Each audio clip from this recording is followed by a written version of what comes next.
It's quite the So glad that porn wasn't put up on that Google when I opened that up. Right. Hey! We've all been there. Just gonna exit this out, exit out. Wow, there's so many tabs. Oh my god. Must have been my dad. There's Simple mistake. There's so many tabs. Fuck.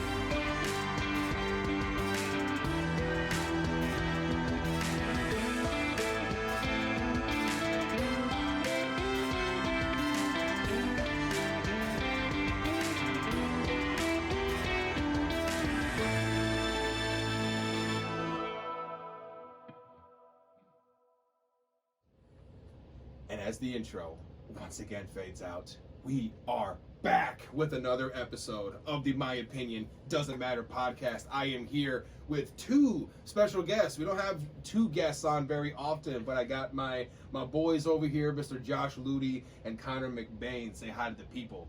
How's it going, everybody? What's up, guys?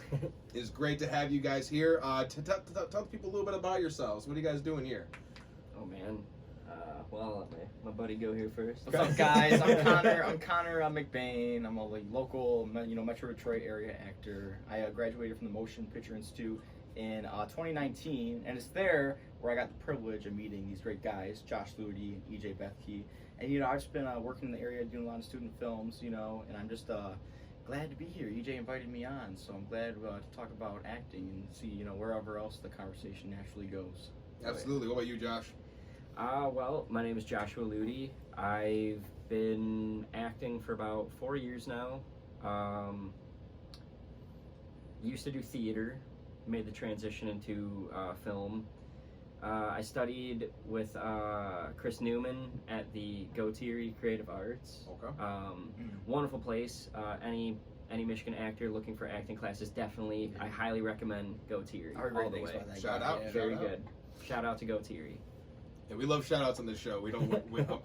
There's some podcasts, man, that like I always feel like they have to charge for like shout outs and shit. Yeah. Like, I won't give a single brand a shout out. We're at the level unless of all paying free. me. I'm like, man, everything is free here. Like Right, I'm losing money on this damn podcast right now. I don't give a shit. If I say their names enough, I'll get an email and they'll be like, hey, Right. how you doing, man? Well, you got to know where to go to train, right?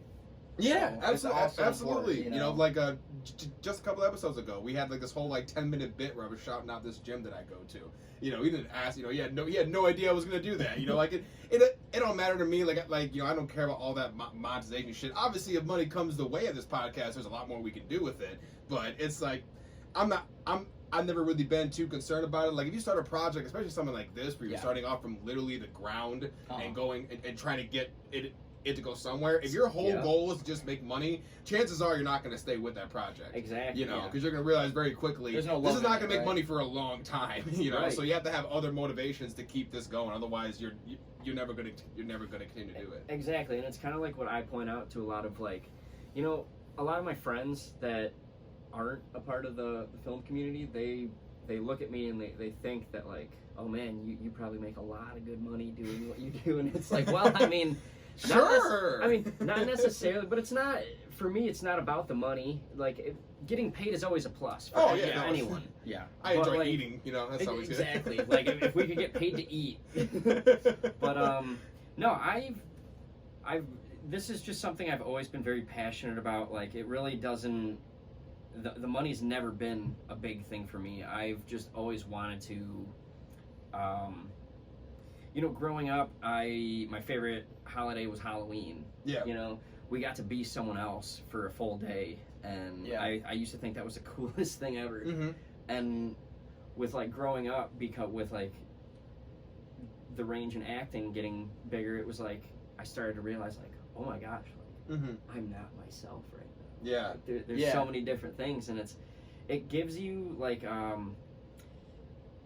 lot of the projects that I've worked on have given me a different perspective on how things work. Mhm. You know, like Yeah.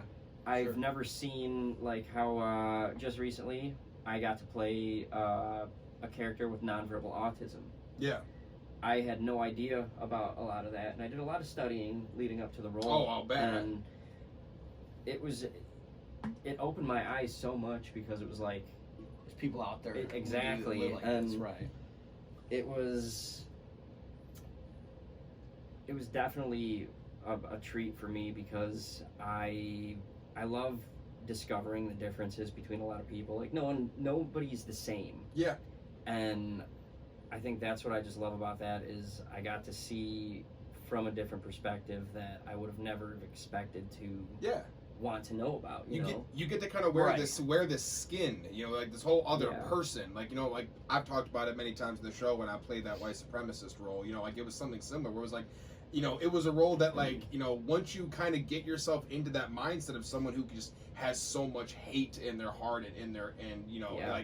like you see it from different perspectives, not condoning it, but Exactly. but you like the you're doing that research and putting on that character. Like there's a lot of people. Actually, I just saw an interview with Jared Leto when he was talking about, you know, the whole Zack Snyder cut where he came back as Joker, and he talked about how he was like, you know, it's fun to revisit old characters that you put so much time and effort in it, then you get to Yeah. kind of come back and you kind of see how it has evolved over time. You know, like it's very interesting just to, you know, even though the characters may not necessarily be desirable people, you know, just try, you know, like, you know, actors put in so much work into just this one small or sometimes major role. You know, if we're to get into like, you know, some other examples here in a little bit, but you know, just getting that chance to just be a different person, good or bad, and you know, obviously have no actual consequences, you know, especially if it is a bad guy. Yeah. It's great, you know. Like, Yeah, you get to try all these crazy things, and you realize more about yourself too. Sometimes you question shit about yourself, Exactly. depending Yeah. on how, You'll learn depending from on the every role. You're project like, you learn, I right? didn't know I could do that. Okay, keep that in the back pocket, I suppose. You know, but it's you know, it's something that I know I have a lot of fun doing, and that's why I wanted to get you guys on board. You know, both of you guys have been acting for a while, but not like so crazy long. Like you're still in that, you know, Right. in the early stages where you're still like, you know, you're still learning it, you're still developing, but Absolutely. but you've got these experiences that you can share. You know, we had an interview.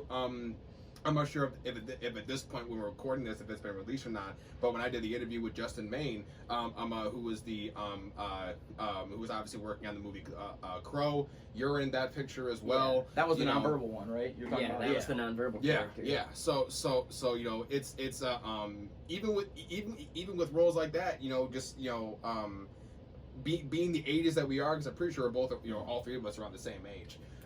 You know, early to mid 20s is what I'm assuming everybody is here. Absolutely. So, you know, just seeing how you develop even in these early years, to me is just it's so exciting, because I never did theater in high school. I was in marching band, and they had the same season. So the big play was always in the fall. They had a spring one too, but the big one was always the fall. You got marching band. after Marching school. band You was can't in do the fall. rehearsal. Right. You Yeah. can't Talk do about, both. You man. can't do, but I tried and it didn't work. Plus my school, like, you know, and I get it, because when you have like 3,000 kids in the school, you could find a bunch of people who can sing and dance, but almost every play was a musical, and I can't dance at all. I have tried. I went to Well, you one. can sing though, right? Yeah. There are occasional like days where I'll hit a couple of songs. I'm like, oh, okay, that's not terrible. And then there's a couple other ones, and I'm like, maybe no one should hear this ever. Maybe I should just, maybe I should just stay inside for the rest of my life. Yeah. But dancing for sure. Like if you get me at a wedding, I'll be all over the dance floor, because I got alcohol in my Busting the system. move. I got some, you know, Yep. that's fine. But you trying to get me to dance for a play, and we were doing choreography and shit just for the auditions, and I walked out like 10 minutes in. I'm like, there is no way in hell I'm getting into this shit. Like all these moves are shit. Like there's all this like almost like, you know, like contemporary flexibility and shit. And I'm over here like, dude, I'm 230 fucking pounds. Like there is no way I'm doing any. Or at least if I can, I'm gonna get stuck in that position, and you're gonna have to help me get out of it. Speaking I'm of good, thank you. Speaking of, you know, alcohol while performing, since you guys are both actors, I have a question. What do you guys think about actors who like perform under the influence? Oh, I'm high most roles. Yeah, Most I was roles. gonna You say think I know a lot of people who. I mean, there is a difference between, well, at least the way I look at it, there's a difference between like being on set and say like I know people that when we get onto set we take like a shot together because it's like, hey, we're filming together, like Yeah. cheers. Cheers, But right? Celebrate that's a little one thing. Yeah. But like if you're an actor showing up to a movie set, like obviously like Baked out of your mind. like not even like if you show up like wasted, like completely like drunk Yeah. to where like you're slurring your words, Oh. like if it was my set, I'd straight up say like, You need to get leave. the hell you out of can't here, do we're not this, filming right? Yeah. Because you're not in the right. I don't think I'd Right. ever could do a film set drunk. And I Right. think that's because me I've drunk. done I'm one actually- time. I'm I a have very, done one I'm a time. very I'll fun admit it. drunk, so I don't think that I would be able to Right. sit still. Like you get me drunk, I'm the guy in the three bar. C-stands with lights Yeah. in a row, right? You, Bam, bam. you guys think I'm loud now? Get me drunk. Like you will only Well, hear that's me. It actually- doesn't matter how many people yeah. are in the room. You will only hear me. That's kind of what I meant though, because like, what about in terms of like, you guys ever see Leaving Las Vegas with Nicolas Cage? Because he became a drunk for that. I Right? have Yeah. not Like that actually. is that maybe kind of okay It's- now, if it's for method? he was still very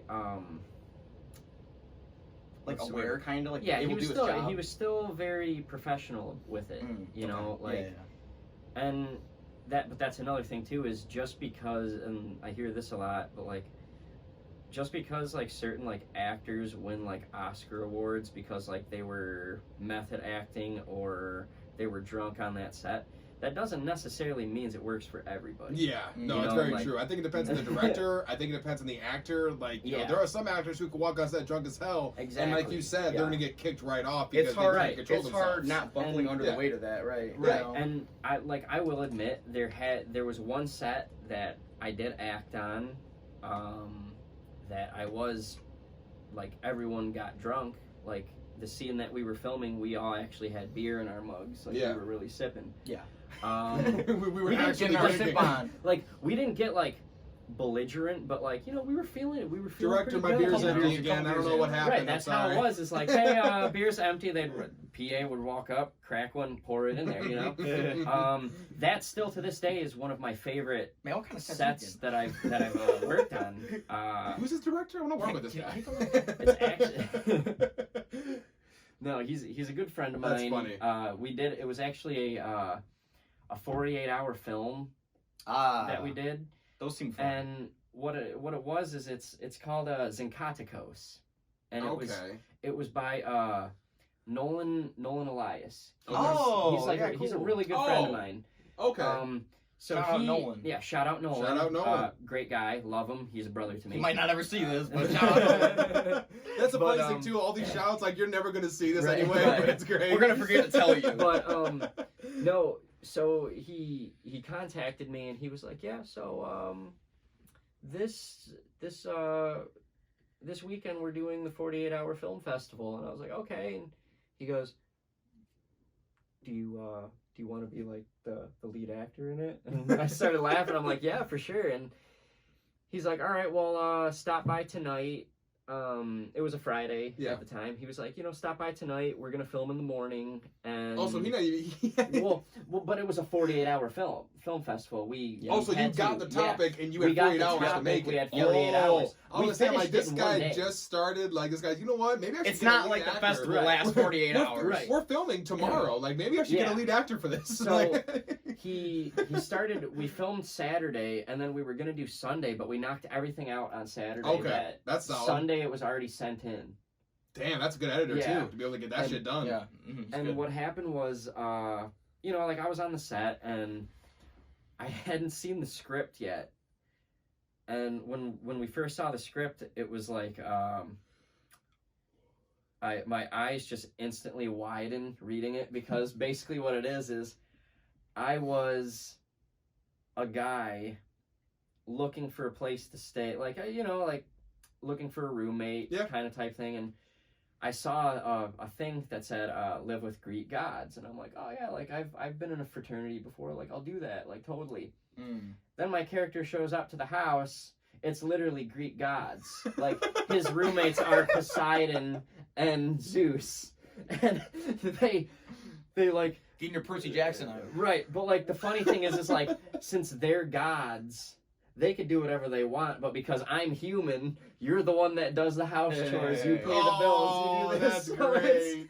You're the it's slave. basically That's like messed up. That's all funny. it is like the us talking about how all I want is just for them to do a little bit around the house, and they're just like, well, how can we do that when you do everything?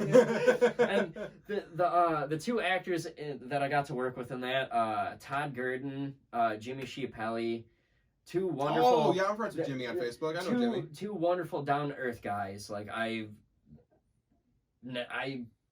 actually been talking to Nolan a Makes lot. sense that Jimmy was a Greek guy. That makes a lot of sense. Right, He always has a he really nice played the beard. perfect Zeus. Yeah, he he's always got a he nice had the beard. big old beard for it and everything. That makes a lot of sense.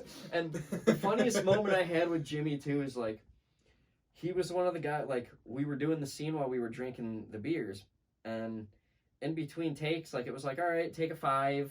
Like everyone, like we had to make the room look smoky. So there was like a fog machine going, and there was a couple times where like a few of the crew members were like, hey, I gotta take a breather real quick, you know? And makes total sense.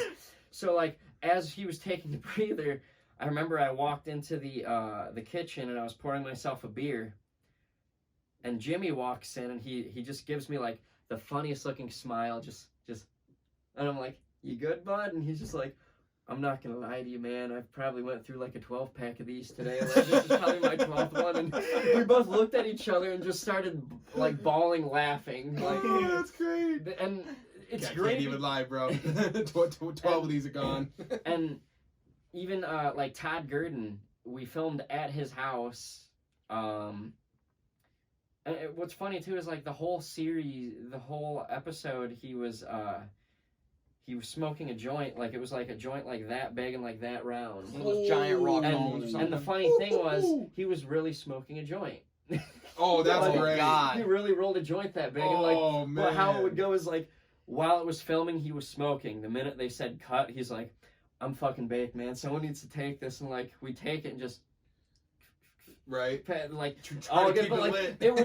it would be down for the next scene that we were filming. So it would work out like by the end of the day, like 12 hours of shooting, the thing started off that big, was that big. Oh man, how much do you think, you know, now we're getting into drugs? Gandalf kept puffing. How much do you think was in that joint? Because I've Oh, never gosh. seen 10 cones- grams. 10 grams probably. We at probably- least. Really? Holy It's shit. either 10 grams or Not that I would know. We No, probably you were talked real quick with about, that answer, my guy. honestly, I feel like, now don't quote me on this, but I feel like when we talked about it, we were laughing because the fact that he could have rolled up like half an ounce into this one little joint. Well, one little Christ. joint. This was a big fucking joint. You know? You're right. And just one joint, just put a half ounce. I'd like to see your big, right? All the innocent children who are Right. watching the show, Josh like, at what's home an ounce? smoking How much giant is an bones. ounce? It's a lot. And It's a lot. Just letting everyone know who does watch this, do not think that that's how Jimmy and Todd is with every set.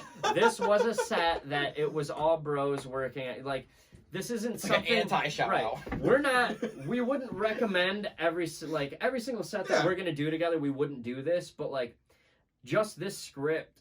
Sometimes where it was method like, acting is the way to go. exactly, and it was like, Yeah. it got so funny to Nick where Cage like style. even the like when Love we Nicolas were Cage, man.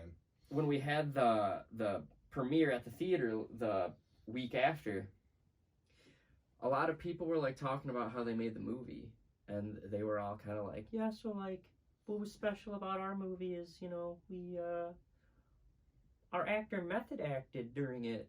And like, I remember hearing the kids say that, and I looked over at Nolan, and Nolan's just sitting there like, just thinking like, oh man, if he thinks method acting, come to my set, buddy. We'll show Right. you. What makes our movie special?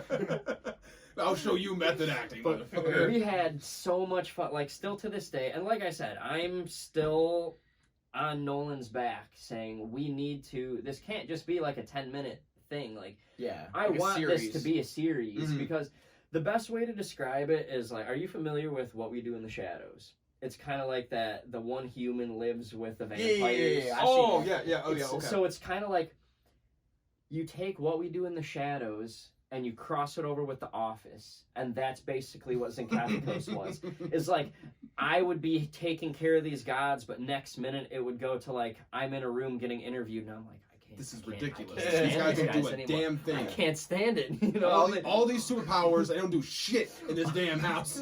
all they do is just smoke weed and drink beer. Damn it. I had to clean up all this shit. This is ridiculous. I don't know why the hell I'm paying for all this. That's funny. I could definitely see that as a series. That'd be like a TBS show. I could see that. It'd be great. But like the funny thing too is like I'm the type of guy like I like to look at big pictures of things. Like I have the small ideas, but I think of like where would I like to see that one day. And like every single time I think of like Zincaticos, I just picture like this is straight like I could see this on Comedy Central. I could see it on Adult Swim. Yeah. Like there's a lot of things that would pick this up. And so much lore too. Exactly. It, right? like, and even endless if it possibilities. was It writes itself.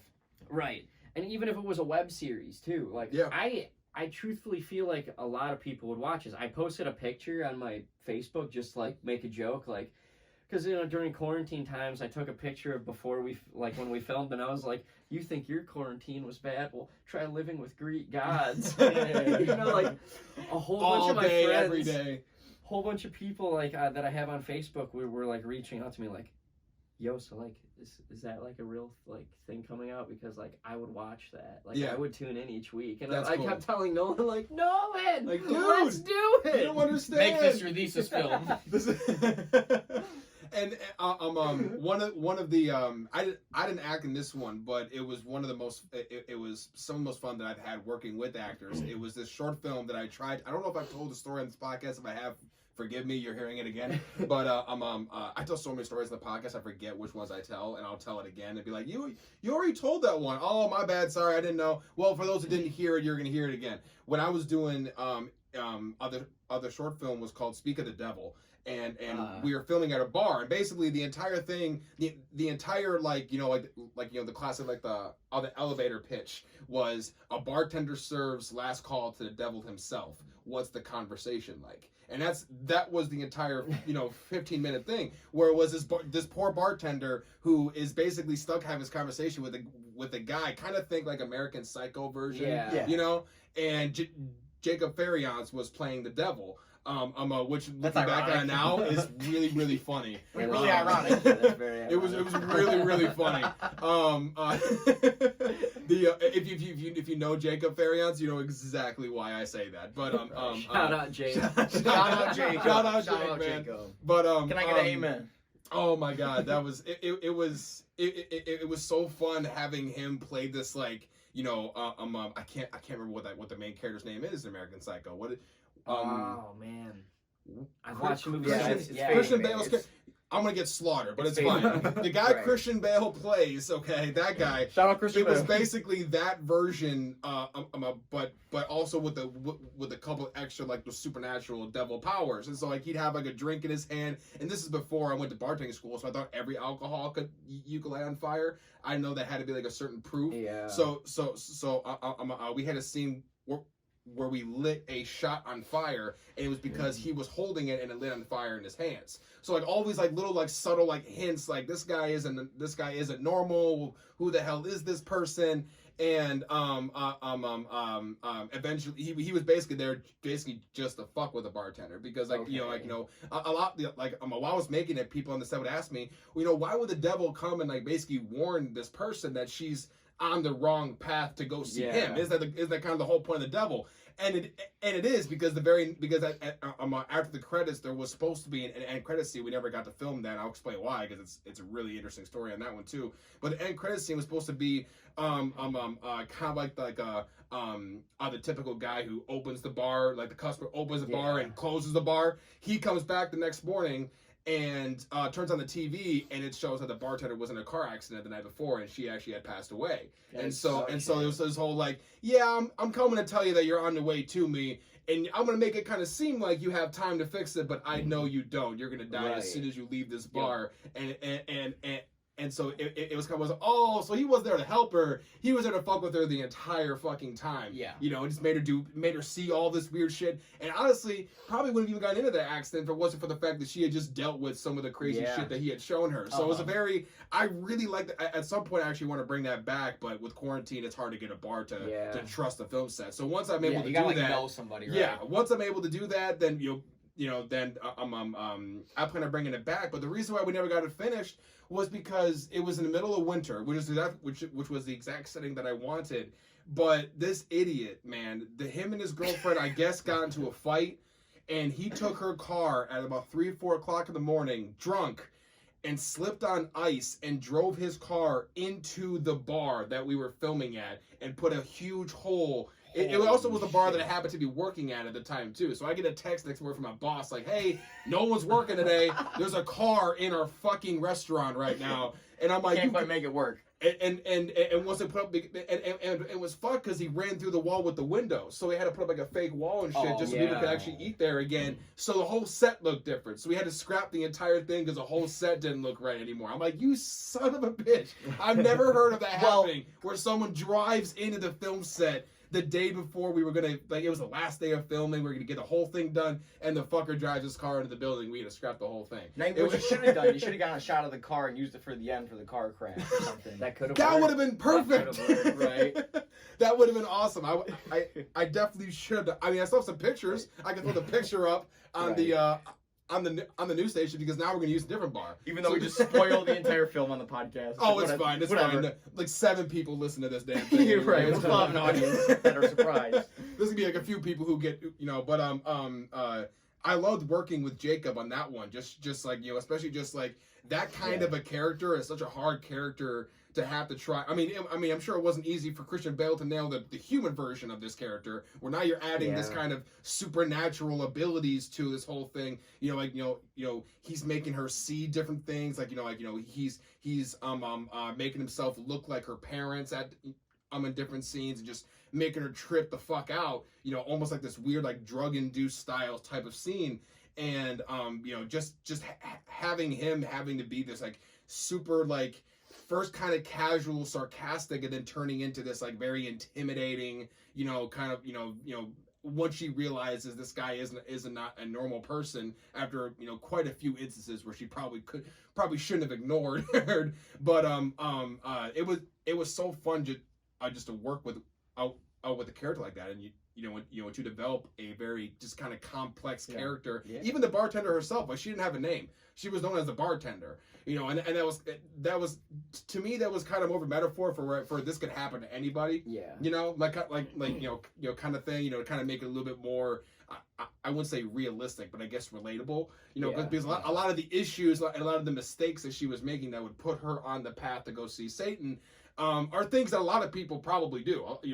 She was cheating on her husband with people from her work. She wasn't wearing a wedding ring at work so she could get more tips, and kind of play the flirting game with the guys at the bar and everything.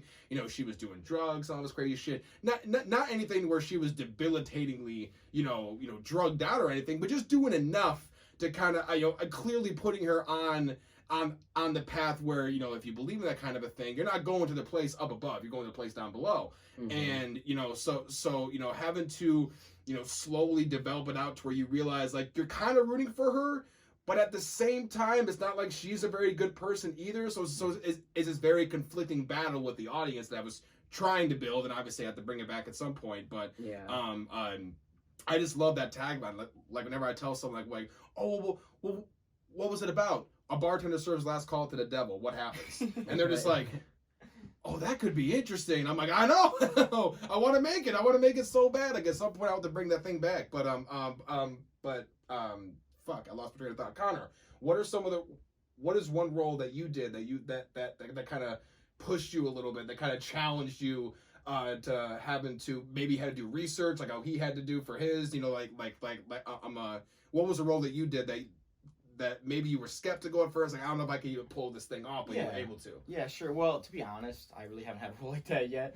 I've mostly done student films so far, so I haven't really, unfortunately, put that level of work into anything yet. Student But- films will make you play some weird shit. Let me tell you. Oh, trust me, yeah. they Shout out will. Jacob. Every fucking role he gives me is a weird ass. Yeah, he needs to make a movie, Jacob. But every role. I recently was at the, I don't know if you guys are familiar with the Actors Loft. It's in Royal Oak. Yeah, absolutely. I was there recently, and I did the first step of their class, or like the first little phase of their class, kinda. And we were assigned monologues, and mine was the monologue from Heather's, essentially, which is JD's monologue, where he kind of goes crazy when he walks in on her when she's hanging there in the room.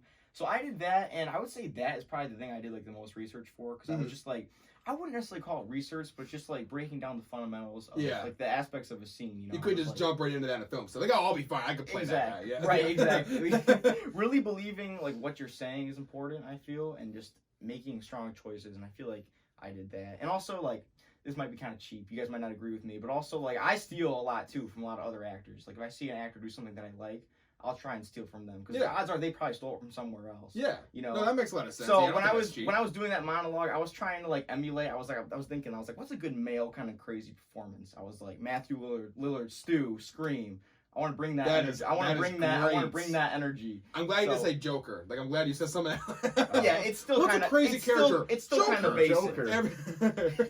I'm glad you picked Matthew Lillard. Matthew Lillard, man. I actually saw it yesterday at AMC. He deserves more love, man.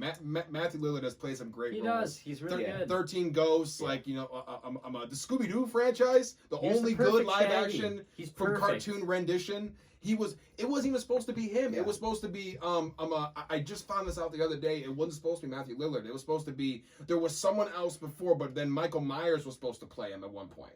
Really? Mike Myers, as in Austin Powers. He already ruined the cat. Mike Myers was supposed to play Shaggy. And Norville Rogers. There was even some other really famous actor that was supposed to do it before him. I don't know. I think it was Jim Carrey actually. That's what. A voice? Yeah. No. He was supposed to play the live action version of Shaggy. It makes no sense though, because they're like kids.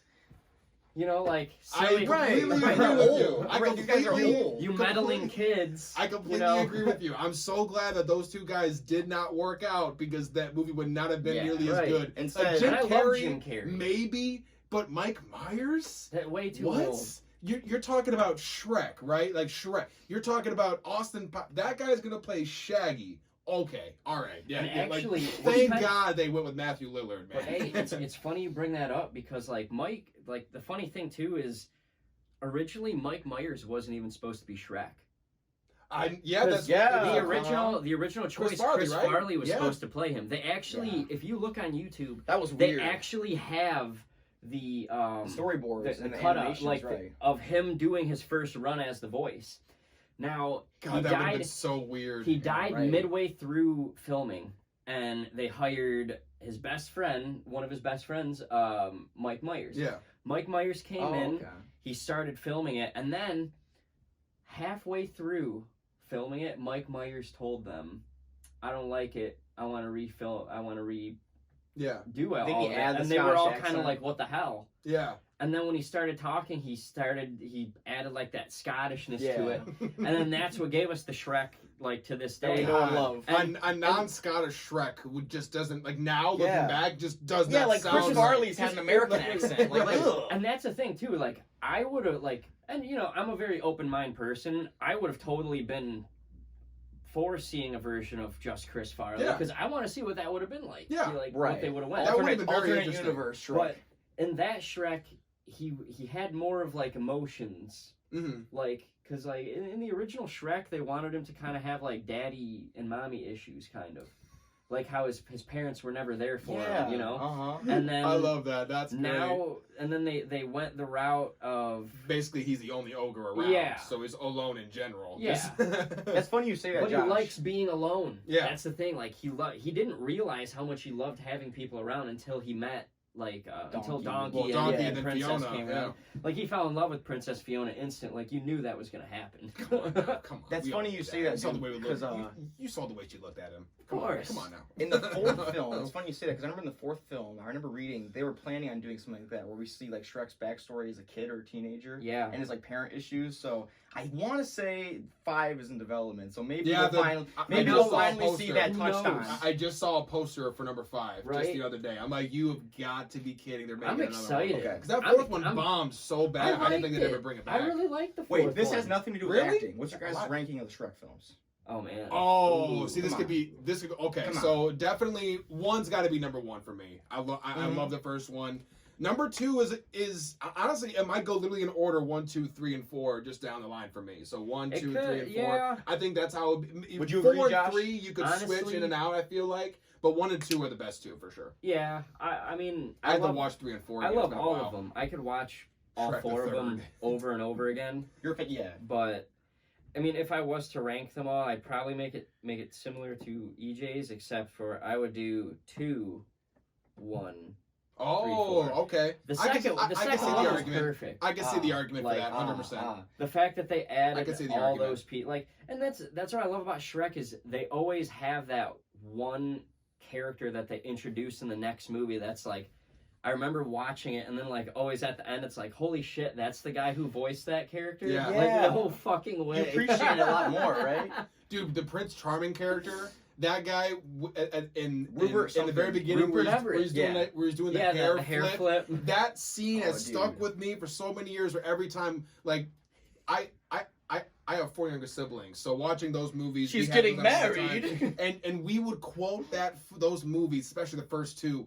For years, I mean, Yes. not just those, the Austin Power movies. Basically, anything Michael Myers, we quoted. Like, Oh, yeah. honestly, if you put on Shrek 1 right now, I could probably recite the lines as they're talking. Oh them yeah, Oh, yeah. and not most miss it. definitely. I mean, I've seen it so many damn times. I could just recite it, like kind of like the scene in I Am Legend where he's doing that in the living room where Yep. where that kid's Yep. watching and he's just reciting. I could do the exact same thing. It's such a it's a movie that's so impressionable on us. You it's know? funny though because I feel like your childhood was kind of ruined if you can't quote that movie. That's true. So- That's very true. Well, I actually What about agree you? with Josh's list. Actually, he actually changed my mind because my list was 2, 1, 4, 3. But actually, 3 is kind of better than 4, isn't it? A little bit. I mean, Like, because that one has biggest Prince problem Charming. was That one has Rumpelstiltskin. Prince Charming. Rumpelstiltskin, No. I felt like was not very strong in the 4th one. Maybe that's just my. Also, they maybe- made Shrek a dick in the 4th They movie. did. but They that's did. how. But I mean, imagine though, Well, he's like kind of a dick in he general. got kind of forced to be part of that royalty life.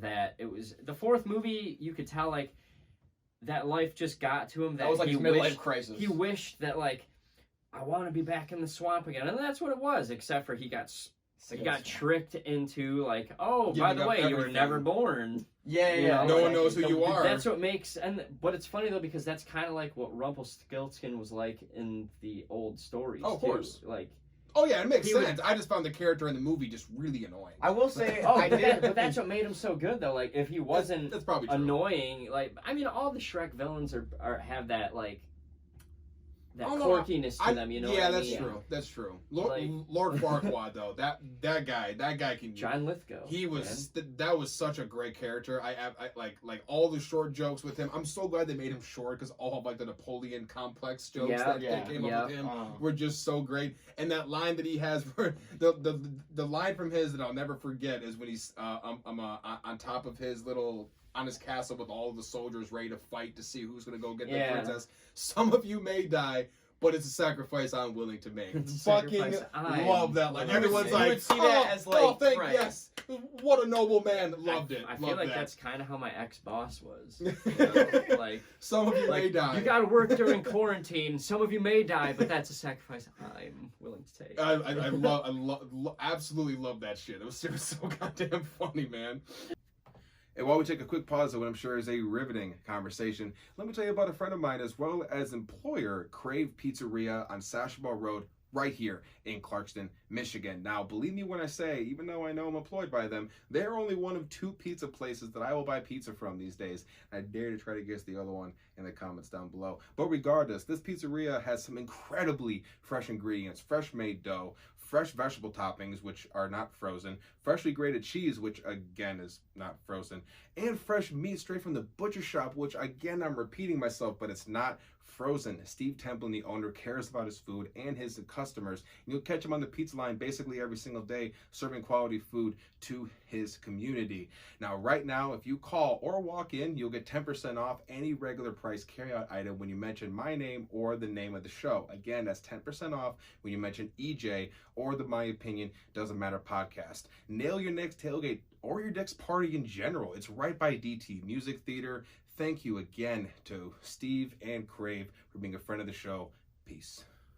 But so kind of going a little bit off of that, you know, I said that we talked about this at some point during the show. What is a movie or a film role specifically, or maybe the movie wasn't necessarily all that good, or maybe it was really good, but what is one role that you like?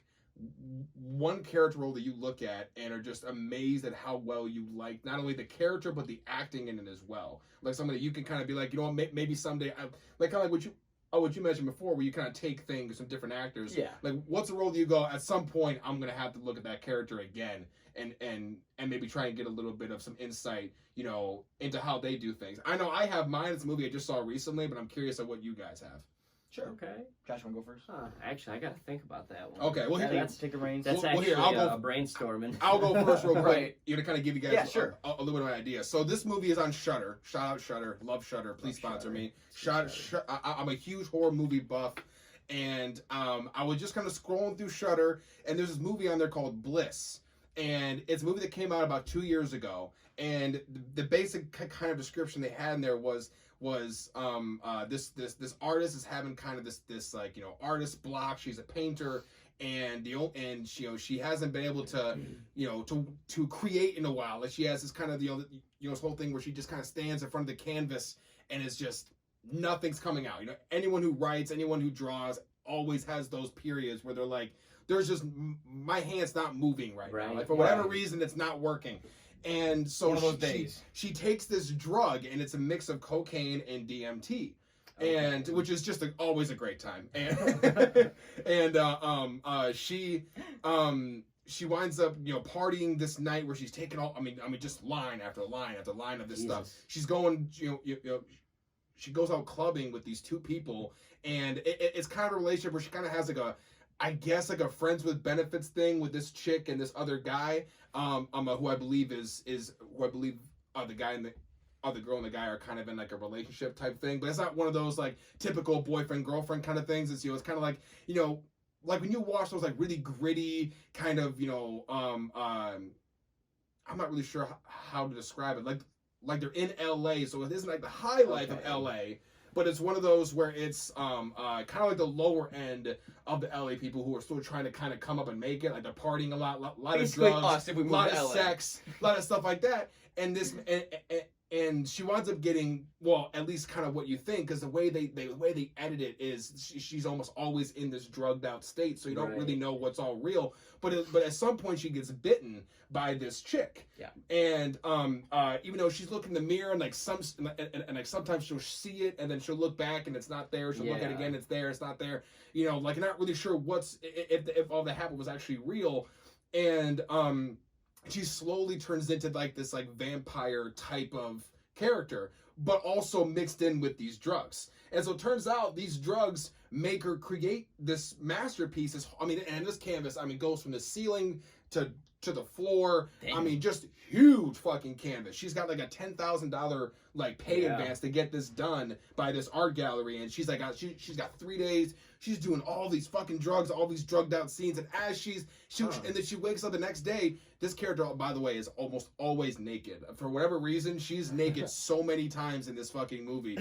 But she wakes up and she doesn't realize that night she literally just, added so much shit to this actual painting. If I could find the picture of the painting, I'll throw it up on here, because the painting was actually really, really cool. It was like always like piles of spirits, like reaching up into, on the top of the canvas was her, kind of like almost like a mountain of like demons, and it's all red and all fiery, and they're like reaching up at her. Like it was really, really cool looking painting.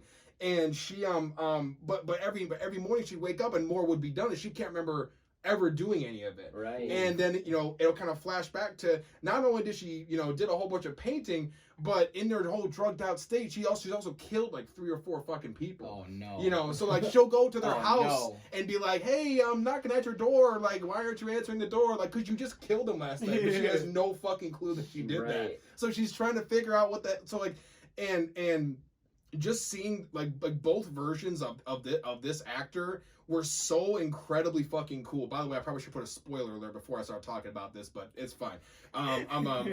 It's like most of the movie is revolved around her. It's her and a bunch of other side characters, but it's almost always her in every single scene. And just, you know, the way that she portrayed just being on an insane amount of drugs and also having that sensation of needing to taste blood was just one of the most wild things. Like I remember, like, I saw the trailer, I'm like, that looks interesting, I'll come back to that. A couple days later I came back to it and I'm like, why didn't I watch this 3 days ago when I was looking at movies before? This is by far the best movie I've seen on Shudder so far. And I want to look it up. It got like 90% on Rotten Tomatoes.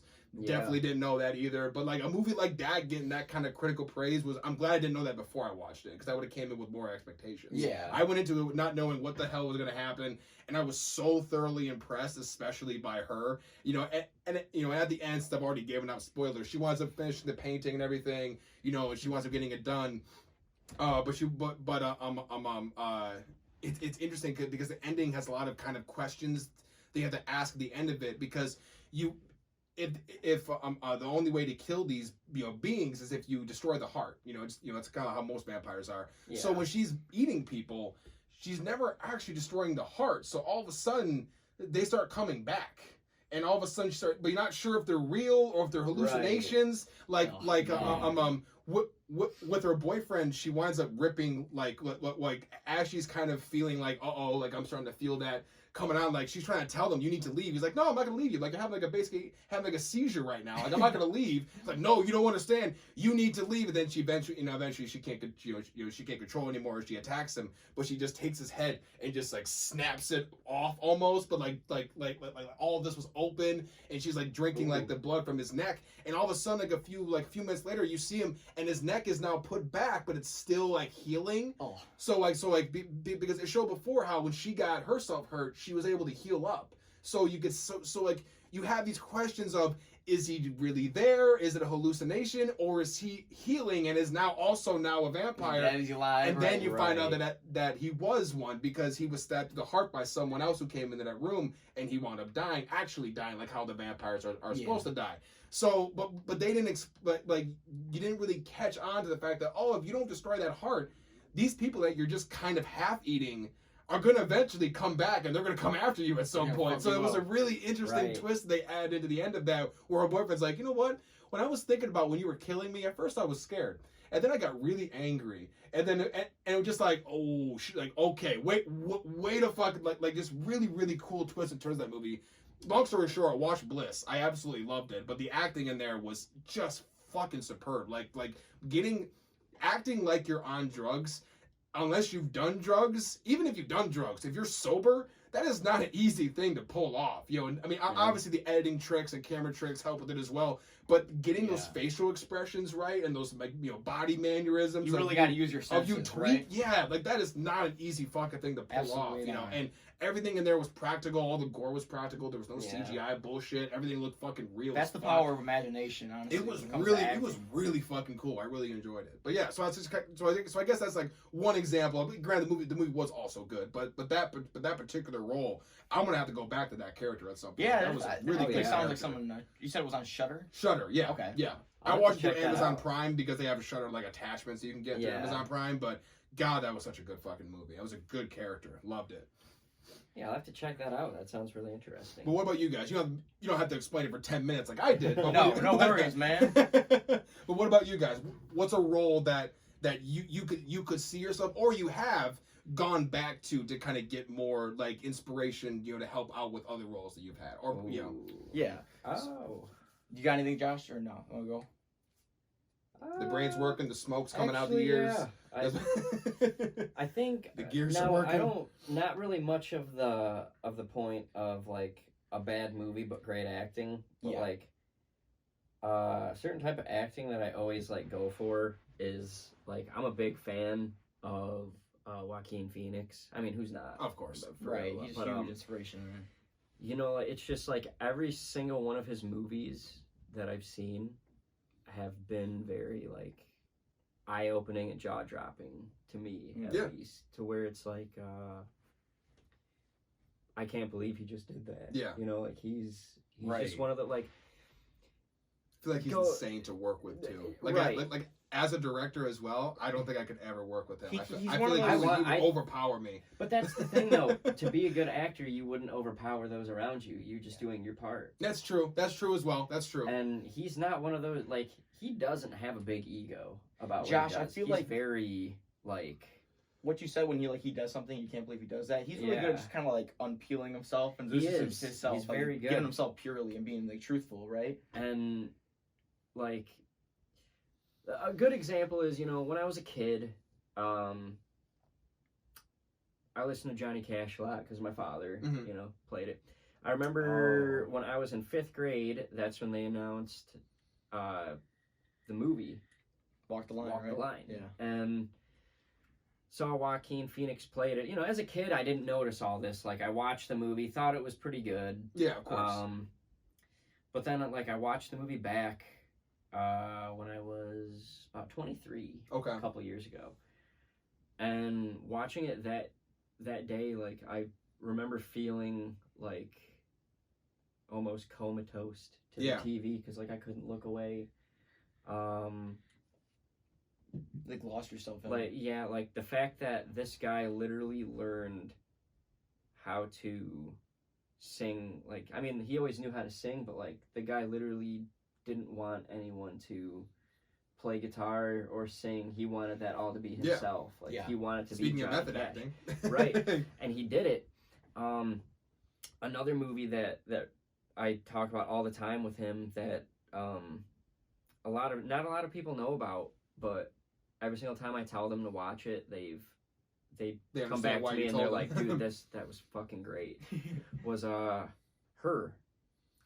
I remember when that movie came. I was actually going to bring that one up. Oh man, I remember when that one came out. And crazy. I made fun of that movie just by the trailer. I've never actually seen it. But that's it. But like, but the idea that was like that's ridiculous. When I saw the trailer, like that's one of those movies that like I was watching the trailer for it, and it's kind of like I was like this, and then like the moment he tells the Siri Samantha in the movie, he like says to her like. She says, what does it feel to be touched? Stuff like that. And then he kind of says, like, I wish I could touch you right now. And, like, the moment he said that, I kind of was like oh. Wait a minute. This is interesting. You see, like, the relationship, like, build up. Like, I'm getting goosebumps just talking about it. Like, it's weird. Like, when you think about it, like, this is fucking weird. It's very weird. But when you see his portrayal in that movie... I see the heartbreak. Yeah. I see the torment that he's been, like, everything, the whole story just makes it, like, I don't want to spoil too much about the movie. Yeah. But it came out like 10 years ago. It makes so much sense, like, why he did that. And just how he, just everything about that movie, phenomenal. I'll have to see it because I remember when that trailer came out and me and my family just roasted the hell out of that entire idea. Like, that sounds like the dumbest fucking premise for a movie. Like, he falls in love with the fucking AI. The Siri. Yeah. At the time, it was like, oh, Siri? Are you kidding me? Like, what? Like we thought that was the weirdest and we roasted the hell out of that trailer. I never saw, but now that I actually kind of, you know, now that I kind of respect the whole. I like the whole unique kind of indie style of films, stuff like that. That movie might be something I actually would appreciate now, but as a kid, I roasted the hell out of that damn movie. You said that you do have Amazon. Yes. I do want to give you homework. Okay. I like homework if it's movie related. So you do like you said that you are a big fan of Joaquin Phoenix. Oh, of course. Watch a movie called Don't Worry, He Won't Get Far on Foot. Okay, yeah, I think I've heard of that Greatest. one, actually. It's to me that now, in my opinion, this is my favorite movie I've ever seen Joaquin Phoenix do. But it's not even him that like he was phenomenal in the movie, but just the cast of the movie is great. You know, his real life wife Rooney Mara is in it. She kind of plays like the love interest. Yeah, they got married. I didn't know They that. actually they have a kid now named River Phoenix right after his brother that passed. I did not know that either. That's actually pretty cool. But Rooney Mara's in the movie with him. Jonah Hill plays his AA instructor or yeah, leader like or whatever. instructor. Yeah, like the and mentor. He's gay. Like he just a complete Jonah Hill opposite of what you would have expected a role for him to play. And Jack Black is in it. Now this oh my god, is so now what the movie's about is it's a true story. Joaquin Phoenix plays John Callahan. Okay. So John Callahan was the way the movie kind of describes is he was an alcoholic. That's all he lived for was just getting fucked up. And one night he goes, he was at a party and he met this one guy. Jack Black plays the guy that he meets, and the guy kind of tells him like, you know, like, hey, just let you know, like, I could take us to this other party there's like 10 times more hot babes here. So like throughout like there's like a montage in the movie of like them driving and like they're making all these stops. Like they stop at like a Wonderland like theme park. Like they sneak in. They're fucked up too. They're How like old is this movie? It came out 2018. Oh, so they're like not kids. So they're actually okay. This is like now, and he gets like, you know, they're just real fucked up, and it shows him at a strip club, and then there's just this one scene that like I got butterflies watching just because like you know what's coming, like knowing who John Callahan is. Yeah. But the scene is like you see him passed out, and then you see Jack Black start dozing off behind the wheel. Oh no. And the next thing you know, the next scene is you see the car smashed. Of course, yeah. And then you see Joaquin Phoenix's character, John Callahan, laying in the middle of the road. He was ejected from the car and he was paralyzed from the sternum down. Oh, like, wow. He could move his arm. He couldn't move his arms, but he could do like this. Okay. And he ended up becoming paralyzed, and he was dealing with like his alcoholism, at the same time. And that probably doesn't make things better. Right. How do you drink? Right. Now I can only do this. Right. So basically his escape is he starts drawing cartoons. And John Callahan actually ended up becoming one of the biggest cartoon artists. Like he actually, I forgot the name of the show, but he created a Nickelodeon series. Oh, okay. The one kid the kid that was in a wheelchair. Do you know what I'm talking about? Oh, God, you know, that sounds vaguely older familiar. Nickelodeon show. I'm assuming? I don't know the name of it, but I watched it as a kid, and if I did have like, if the show was in front of us right now, I'd be able to tell you. But I'm sorry, I'll be Jamie from JRE right now. I'm trying to think. I'm not sure. That's interesting. But also, it's Patrick Bateman, by the way, is the name of the American. Thank you. That's the guy. Yeah, yes. Wait, so you said Like, Nickelodeon kid wheelchair show? well, yeah, it was a show. Hellswick? Yes, Hellswick. Okay. Hellswick. Okay. He created Hellswick because he didn't like the fact that he saw a lot of people how he was in a wheelchair, but you never saw that when you turned on a cartoon. Yeah.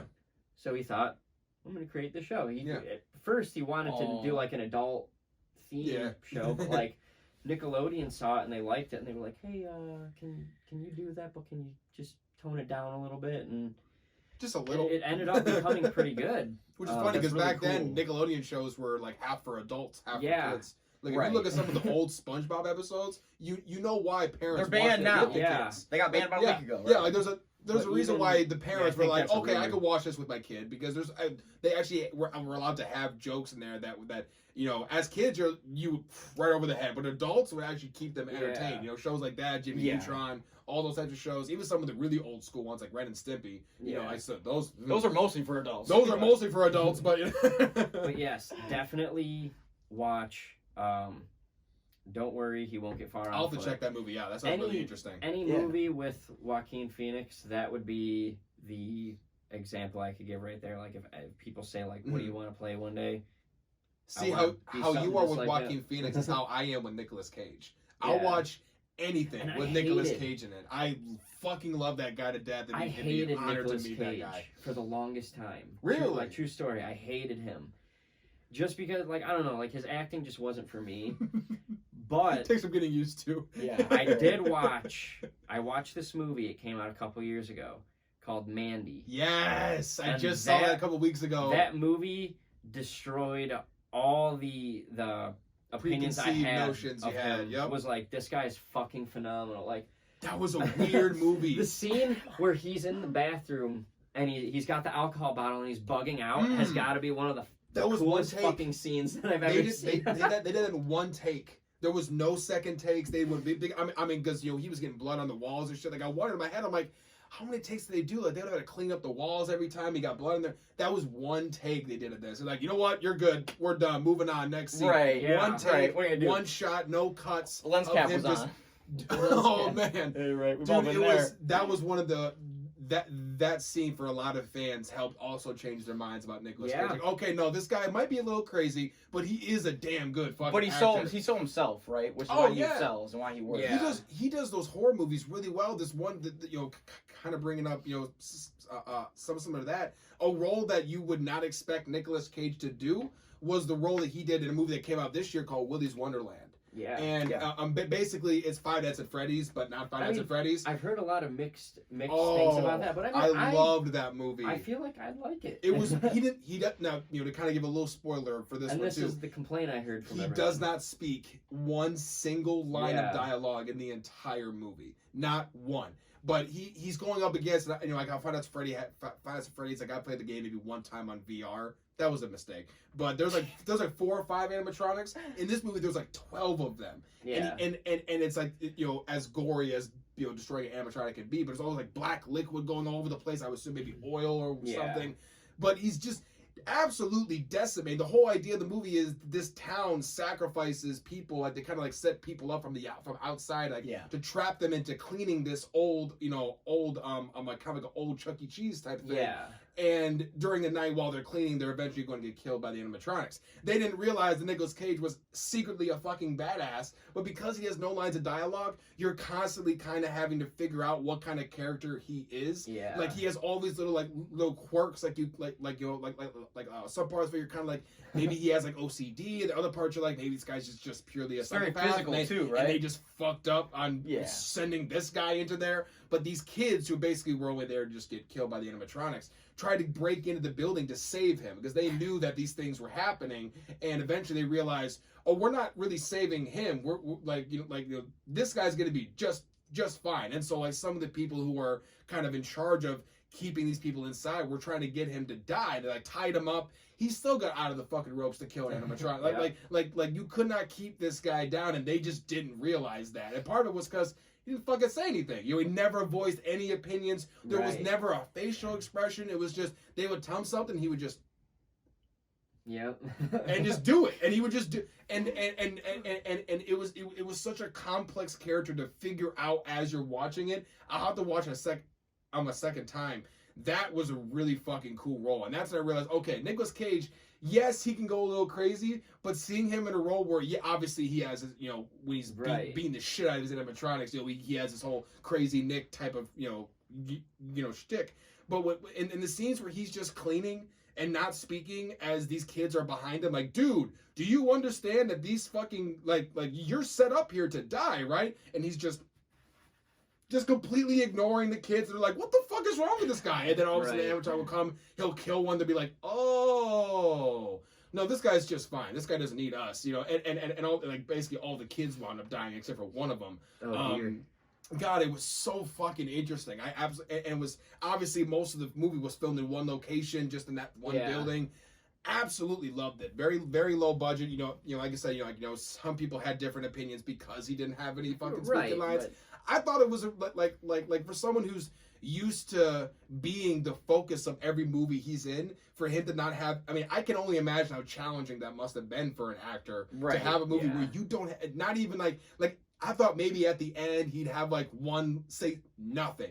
Didn't say anything. It was never explained why he didn't talk, and I love that they didn't try to. And have it's this weird when you get an actor, backstory. when you get like a AAA actor like that on set, and you don't. He's one of those actors too, where I feel like he's been in a lot of movies that are kind of bad, but he's always had a good performance. And that's what people make fun of him for, because he takes every role that gets given to him. Even like I'm not crazy about the National Treasure movies. They're fun films. Oh, I disagree with you. And they're iconic.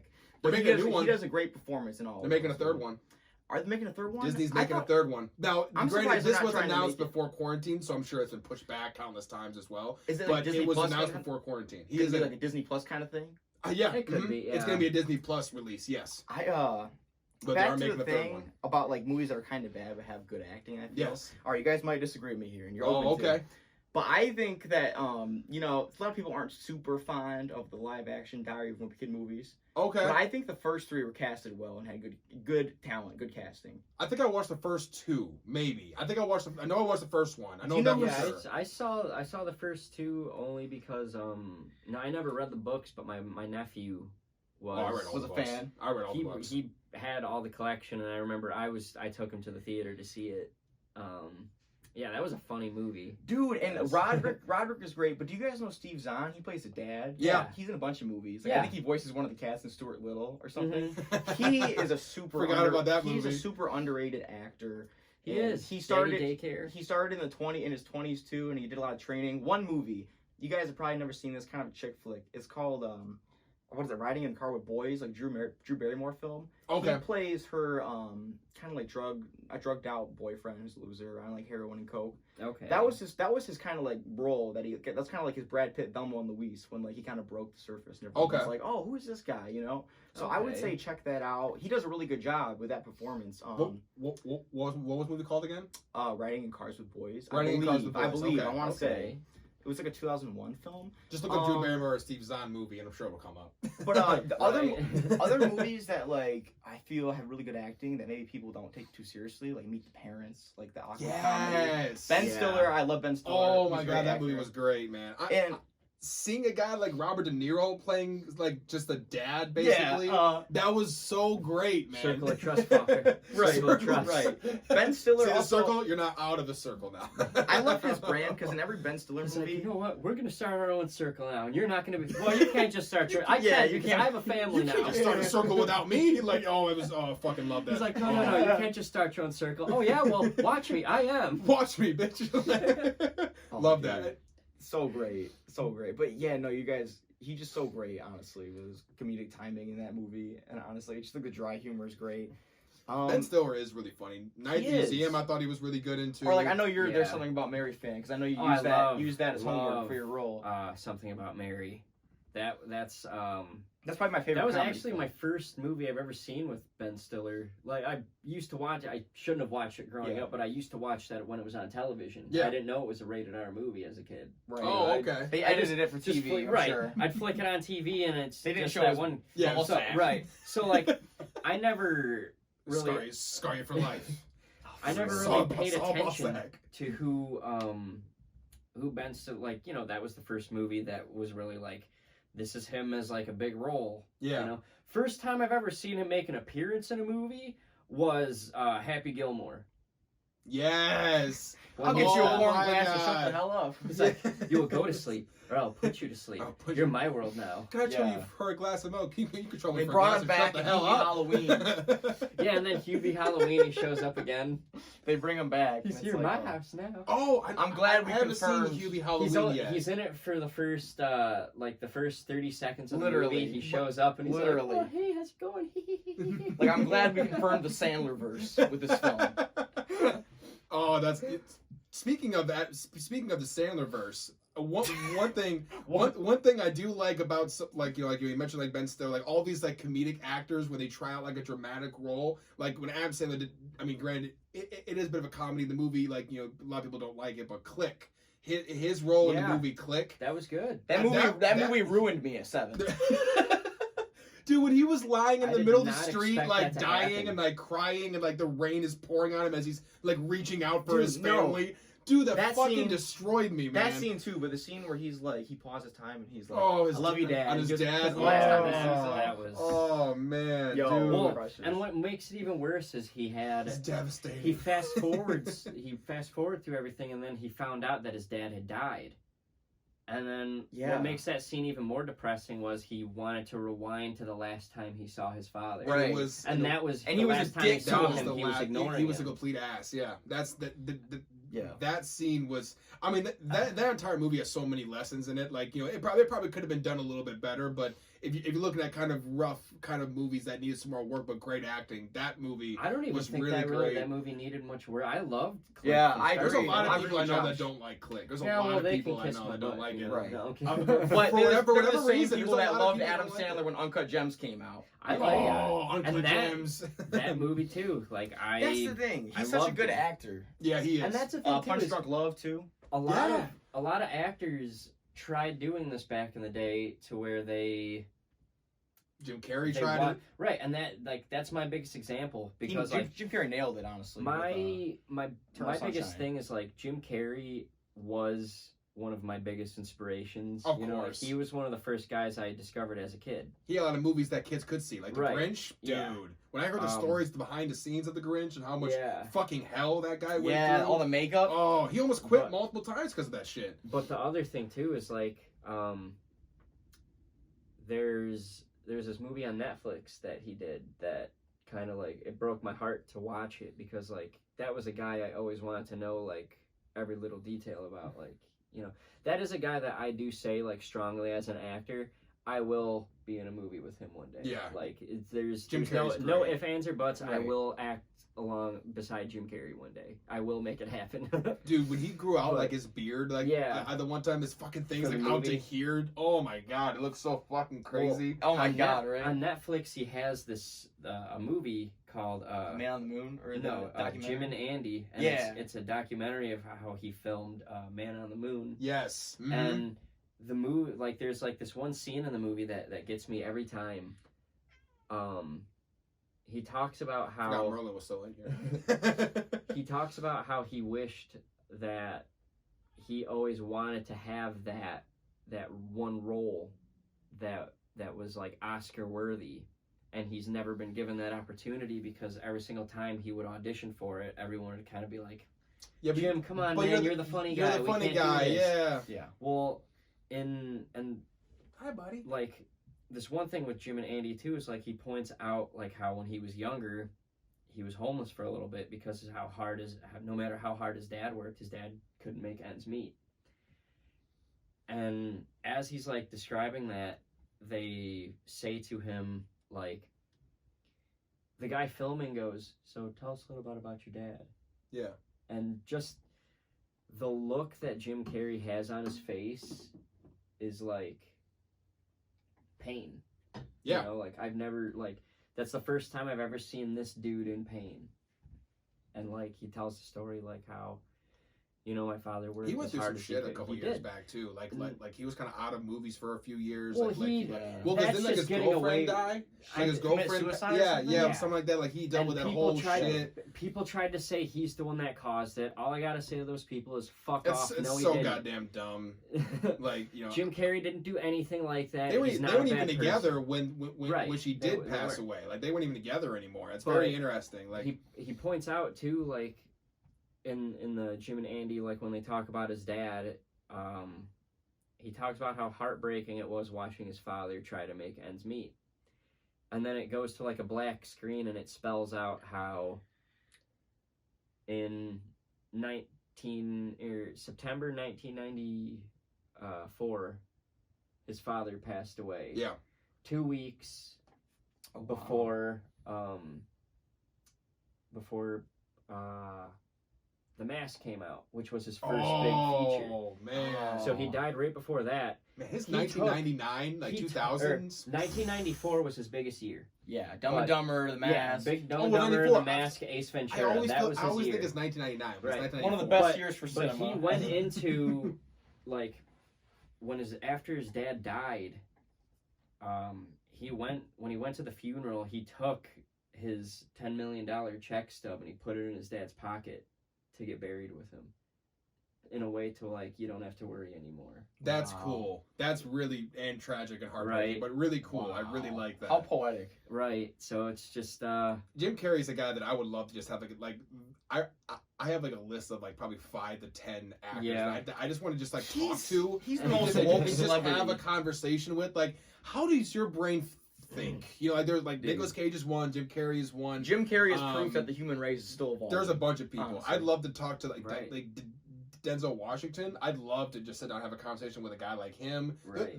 There's a bunch of actors that I was like, man, like I'd love to just sit and just pick your brain for a while and just see Right. how because there's like, you know, They've all got some magic to them. yeah. Yeah. Everyone always makes a joke, you know, that directors in Hollywood, especially if you're a director in Hollywood, you have to have like a little bit of crazy to you. Like, you can't just Oh, be yeah. a normal guy to be a director for a Hollywood film. I think it's very similar when you're doing acting for 20 plus years. Like, you're not a sane person. Like, not like necessarily in a evil way or a horrible Right. way, but you got to have a little bit of something off to be able to, you know, especially with the characters that, you know, some of these guys play. Because some of these guys, like, they're kind of like, you know, typecasting's a big thing. You know, that we can go into for hours about. Yeah. But a lot, like, you know, Jim Carrey was obviously typecasted as that funny guy, but when you got people who are typecasted in like these like really evil roles, like someone Yeah. maybe like oh my god, what's his fun, or even just like who's that guy from, what's that movie called? He's in like every fucking Quentin Tarantino movie. He's Yeah. if like I'm thinking of the Hateful Eight, where he's the, I think it's like Wayland something like Yeah, something Wayland. yeah, I know what you're talking I about. can't think of his name, and it's gonna kill me because I love Tarantino and I can't think of his fucking. You're talking about the guy that He's that you think he's an a-hole at first, but he ends up being yeah. He has so many like. Walton Goggins. Thank you. Walton Goggins. Thank is the you. guy. He there's a lot of roles that he plays where he's where he's the bad guy, or he just plays some very kind of you know, obscure types of roles. Like, getting those for years and years and years, that does something to you. When you're working on something like that for that Always amount of time, thinking like that. there's like, you know, you have to have a little bit of crazy to be an actor for a long time too. I think. Right. Have you seen Just a little bit. Have you seen Vice Principals? No, I have not seen Check Vice that Principals. out. That is one of the funniest shows I've ever seen. It's an HBO series. If you have HBO Max, Oh, yeah. you could watch it. I had to get it when Warner Brothers It decided is- to dump all their movies there. Yeah. had to get it. Basically, what the series is it's a limited series. There's only 2 seasons. That's all they wanted. Mhm. But it's Danny McBride and Walton Goggins, and Danny McBride. the principal retires, and since they're the 2 vice principals, they're fighting over who gets to take over next as the principal. Oh god. But then they hire in this one woman to actually be the principal, so they end up becoming like the enemy of thy enemy is thy friend. Mhm. So like they're like, we're gonna do whatever we can to get rid of her, and then after that, we'll We'll worry about us. We'll figure this out later, but It's- right now we have a common It's goal. so fucking good, like from start to finish. Like there's Those two sound episodes so that make great. you laugh. There's episodes that have you on the edge of your seat. Like it gets really intense. Mhm. It starts off as a comedy, but it gets really serious at some point. I'll have to check that out. That sounds pretty cool. And the best thing too is like Danny McBride and Walton Goggins have become those 2 guys that like they work together all the time, because now after finishing that series, Danny McBride started a new series called The Righteous Gemstones. Okay. That one's also on HBO. Okay. That one is hilarious because it's kind of making fun of people like Kenneth Copeland, Joe Osteen. Oh, Like, that's a whole other So, episode. so listen to this. Tell me how genius this is. You have Oh, Kenny. you Jesus have a Christ. guy that has a mega church. Like it's a family. It's a father, his 2 sons, and his daughter that run it. So the dad is John Goodman. He plays the guy that owns the church.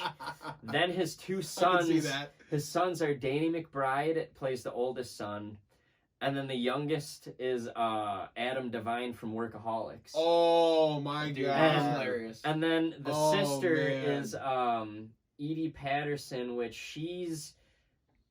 Which one was she? So I didn't discover her until I watched Vice Principals. Okay. Like she's just someone that Danny McBride goes to a lot, but Mhm. in Vice Principals she plays a character that's really fucking intense, and it's like when you watch her in that show, you're like, I want more of her, and then you get so much more of her in The Righteous Gemstones. That's awesome. So I'll definitely have to check put those those on out your for sure. to watch list. I got a fucking this podcast as Dude, you got some homework to do. made me look back at a lot of different shows and movies, and like whether I go back to ones I watched when I was a kid. Like there's a show called Burn Notice. It isn't on anymore. Yeah.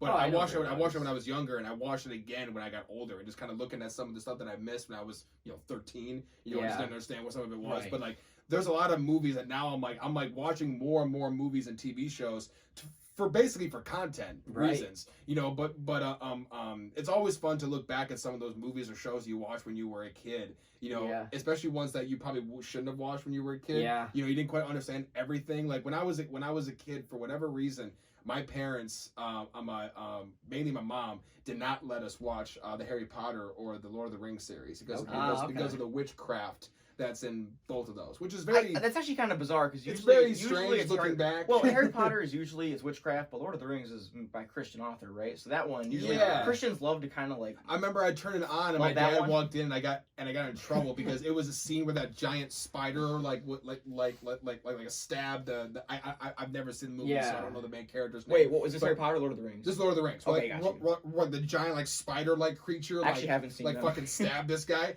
It literally like that was the Yeah. scene. I am like once I turned on that movie, like dad was in the room like, oh, let me just check this out real quick. And as soon as that scene was what came up, and my dad walked right up the stairs. It was like, oh, so now you're watching this, and we got in trouble for it and everything. But even movies like that, like I'd love to go back and actually see those now and be like, what was actually so fucking bad Right. about these? Because I read a Nothing couple of the was. Harry Potter books, and then I watched one Harry Potter movie in theaters, and it was when I was in second grade, and it was for someone else's birthday party. I got invited to go Yeah. see it. I think it was The Goblet of Fire. So I watched Okay. only that one, and so You were probably so hyped going to the theater. You're like, dude, I was like, I couldn't believe my parents let me go. I'm like, I Right. get to go to and the only reason Expelliarmus. why they let me go was because it was for someone else's birthday party. Like, we're not going to tell you can't go to Right, a birthday party right, because right, like, right. no, okay, it's fine. You have it's to go fine. see Transformers too, EJ, instead. Dude, Transformers. When I was a kid, that movie Actually, fucking that was not ass. the same time frame, but still, Dude, when I watched those first two Transformers movies, man, Shia LaBeouf, that's another guy that to me is kind of like a Nicolas Cage type of guy Yeah. where he does some of the weirdest fucking roles, man. I know. And he's a weird guy in He general. got canceled though. I He feel just bad. needs He to- gets He canceled got a lot. Well, let's be real here. No one's necessarily canceled. Yeah, You it's know, one of those they're like just- we're mad at you for a few This weeks, is or just- maybe, here's the maybe thing. a It's few just a months, phase, and then they're right? fine. He put like I'm not talking down on Shia LaBeouf. I do like Shia LaBeouf's work. However, as looking at the way how he takes on a lot of acting roles isn't the way I would I think you should go about. Like he's very he doesn't know how to control his temper. So like he could be filming Well, like you saw the cops video, right, where he was Yeah. getting arrested for that DUI, and I didn't see that. they no. have the whole thing. You can look it up. Like, Yeah, like, it was he on needs it was to on calm live down. PD. Jamie, pull it up. It was on live PD. Like these guys like realized like halfway through, oh, this guy is Shia LaBeouf, guys. Like this is not just like a regular drunk driver. This Wait, is, so he was and about to he fight was- someone, Josh, or something? He was like intoxicated in public. Yeah. So he was he basically got just really drunk. It was causing issues, and he got arrested. Oh shit. And they were with all the body cams and shit. He when he was in the back seat, he was just fucking cussing out this fucking police officer. The guy was just fucking smashed. And I remember I was just watching Live PD, which is like also it was literally canceled. like a Get scene canceled. from a movie. Like It was him, like how crazy. he would overreact in a scene. That's how he Throwing was in the the whole- Which back. shows you that he's really being himself. Then, Yeah. right? throwing the When he's whole doing "I'm the an movie. actor" card. Why the hell are you doing this to me? Type of thing. Like, Right. which I mean, if he was sober, he probably wouldn't have done that. But when you're drunk, you say. Some would argue stupid things. I would argue Yeah. truthful things that you Yeah. actually believe in. You just don't want to say Yeah. them when you're sober. And- But he's a very interesting, strange guy. But that's another guy who I'd love to actually meet. It's And dangerous. It's kind of funny because that, like, talking about that brings us back to what we said at like the beginning when we started. Yeah. When it goes to new actors that have been doing it a while. Mm-hmm. A lot of people need to realize, no matter how many years you've been acting for, you're always learning. Brad Pitt. You never stop learning. Every single one Joaquin of those Phoenix actors, still learning. Joaquin Phoenix, every single role he steps on set for, he's learning something new. You know, there's no such thing as a perfect actor, and there's no such thing as a better actor. Absolutely. Because I'll tell you what, I have a lot of experience, more than a lot of my friends do, but they get roles over me because I don't fit the part. Yeah. Or guess what? Maybe they'll wonder. It could be as how simple come as you your got the eye part color over me? isn't what we want. Exactly. So sorry, like you're great, but you have blue eyes. We want someone with hazel. Exactly. Like it could be something like that. And it's kind of like that was something that I learned right away, because you know when I first got into it, it was like, you know what the fuck, like these people just don't see. It must be my They don't acting. realize what's good in front of them, but really it's just, oh wait, it's They want someone with long hair. Yeah, they want someone with long hair. They want someone 200 pounds of muscle. Like, oh, I can't do that. That's such good advice. I can't be Christian Bale and just drop that or add that kind of weight in a month. Exactly. I mean, and don't get me wrong. I feel like if we wanted to, like an actor in Michigan wanted to do something like that, we totally could.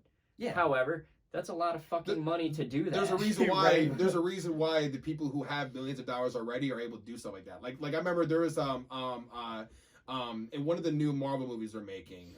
There was this guy. He oh my god, such a great fucking actor. I'm not even gonna try to pronounce his name just because I'm gonna fucking butcher it.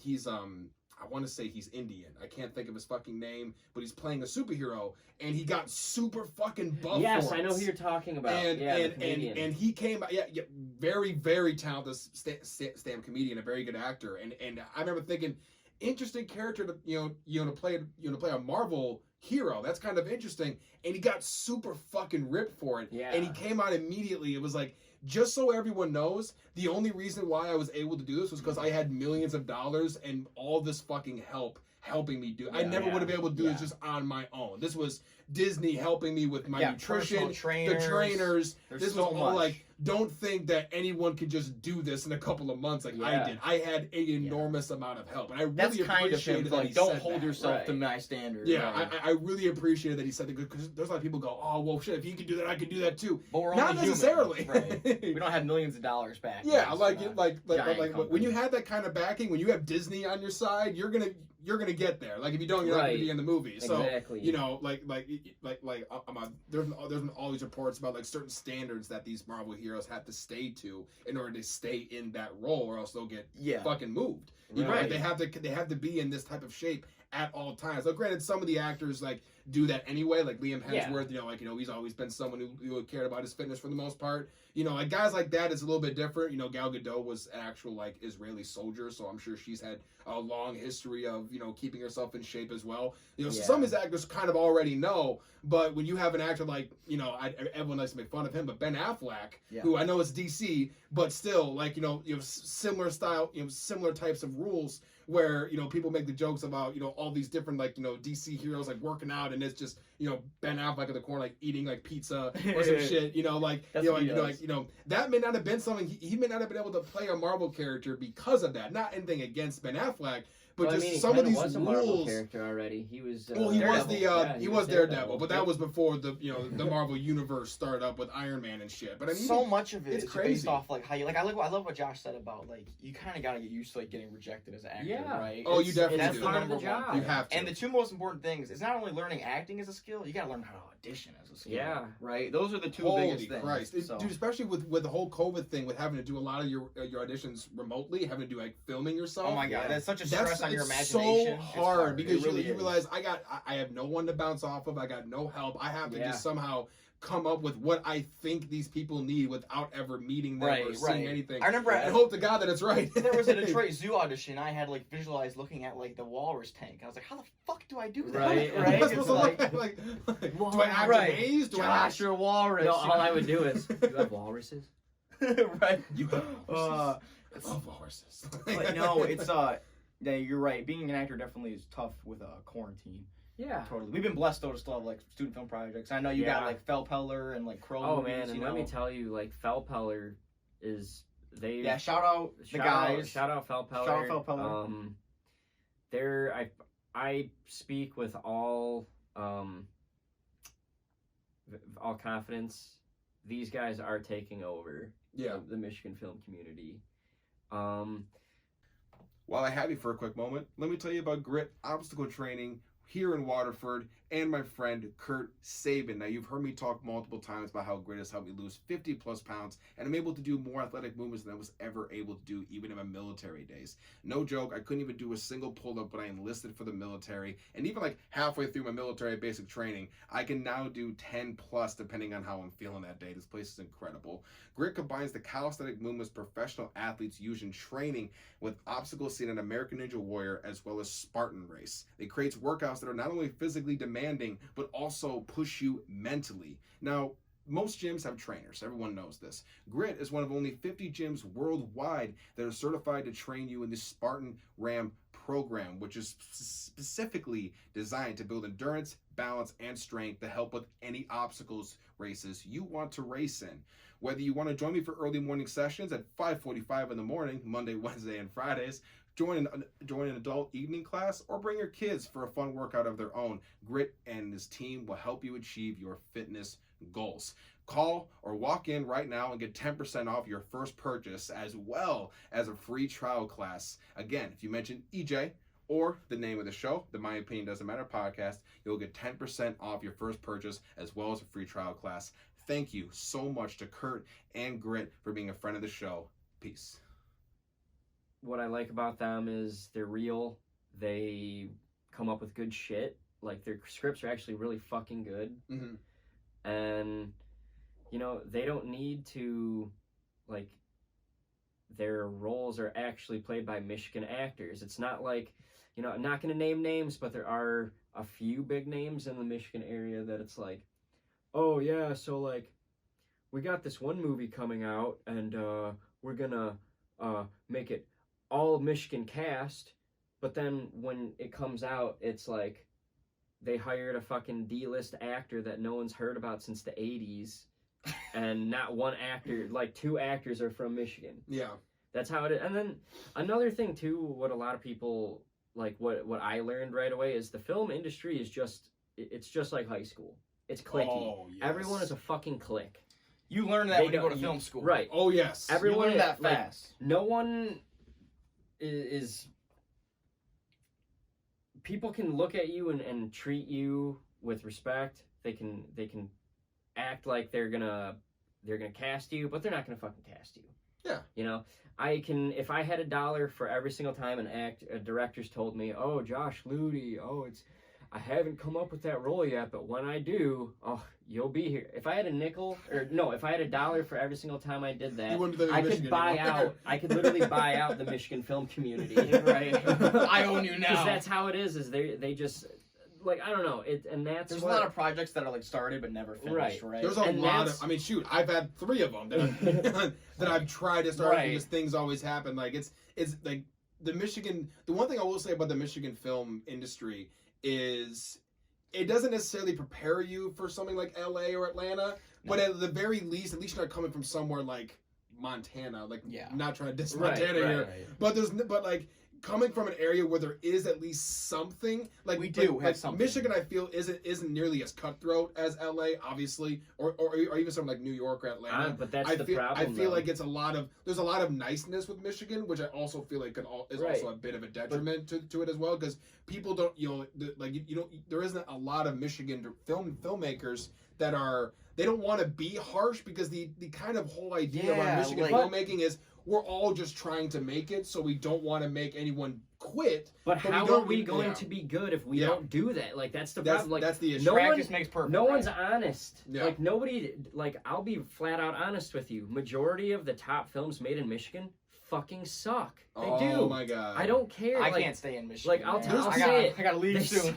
They suck.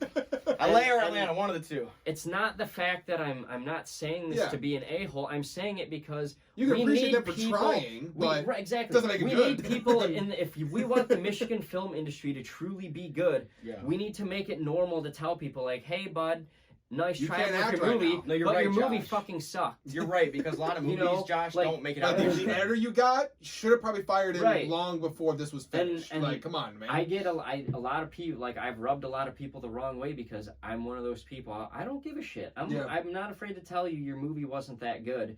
It's not like, I'll tell you right now, a couple big time movies coming here that they're trying to film.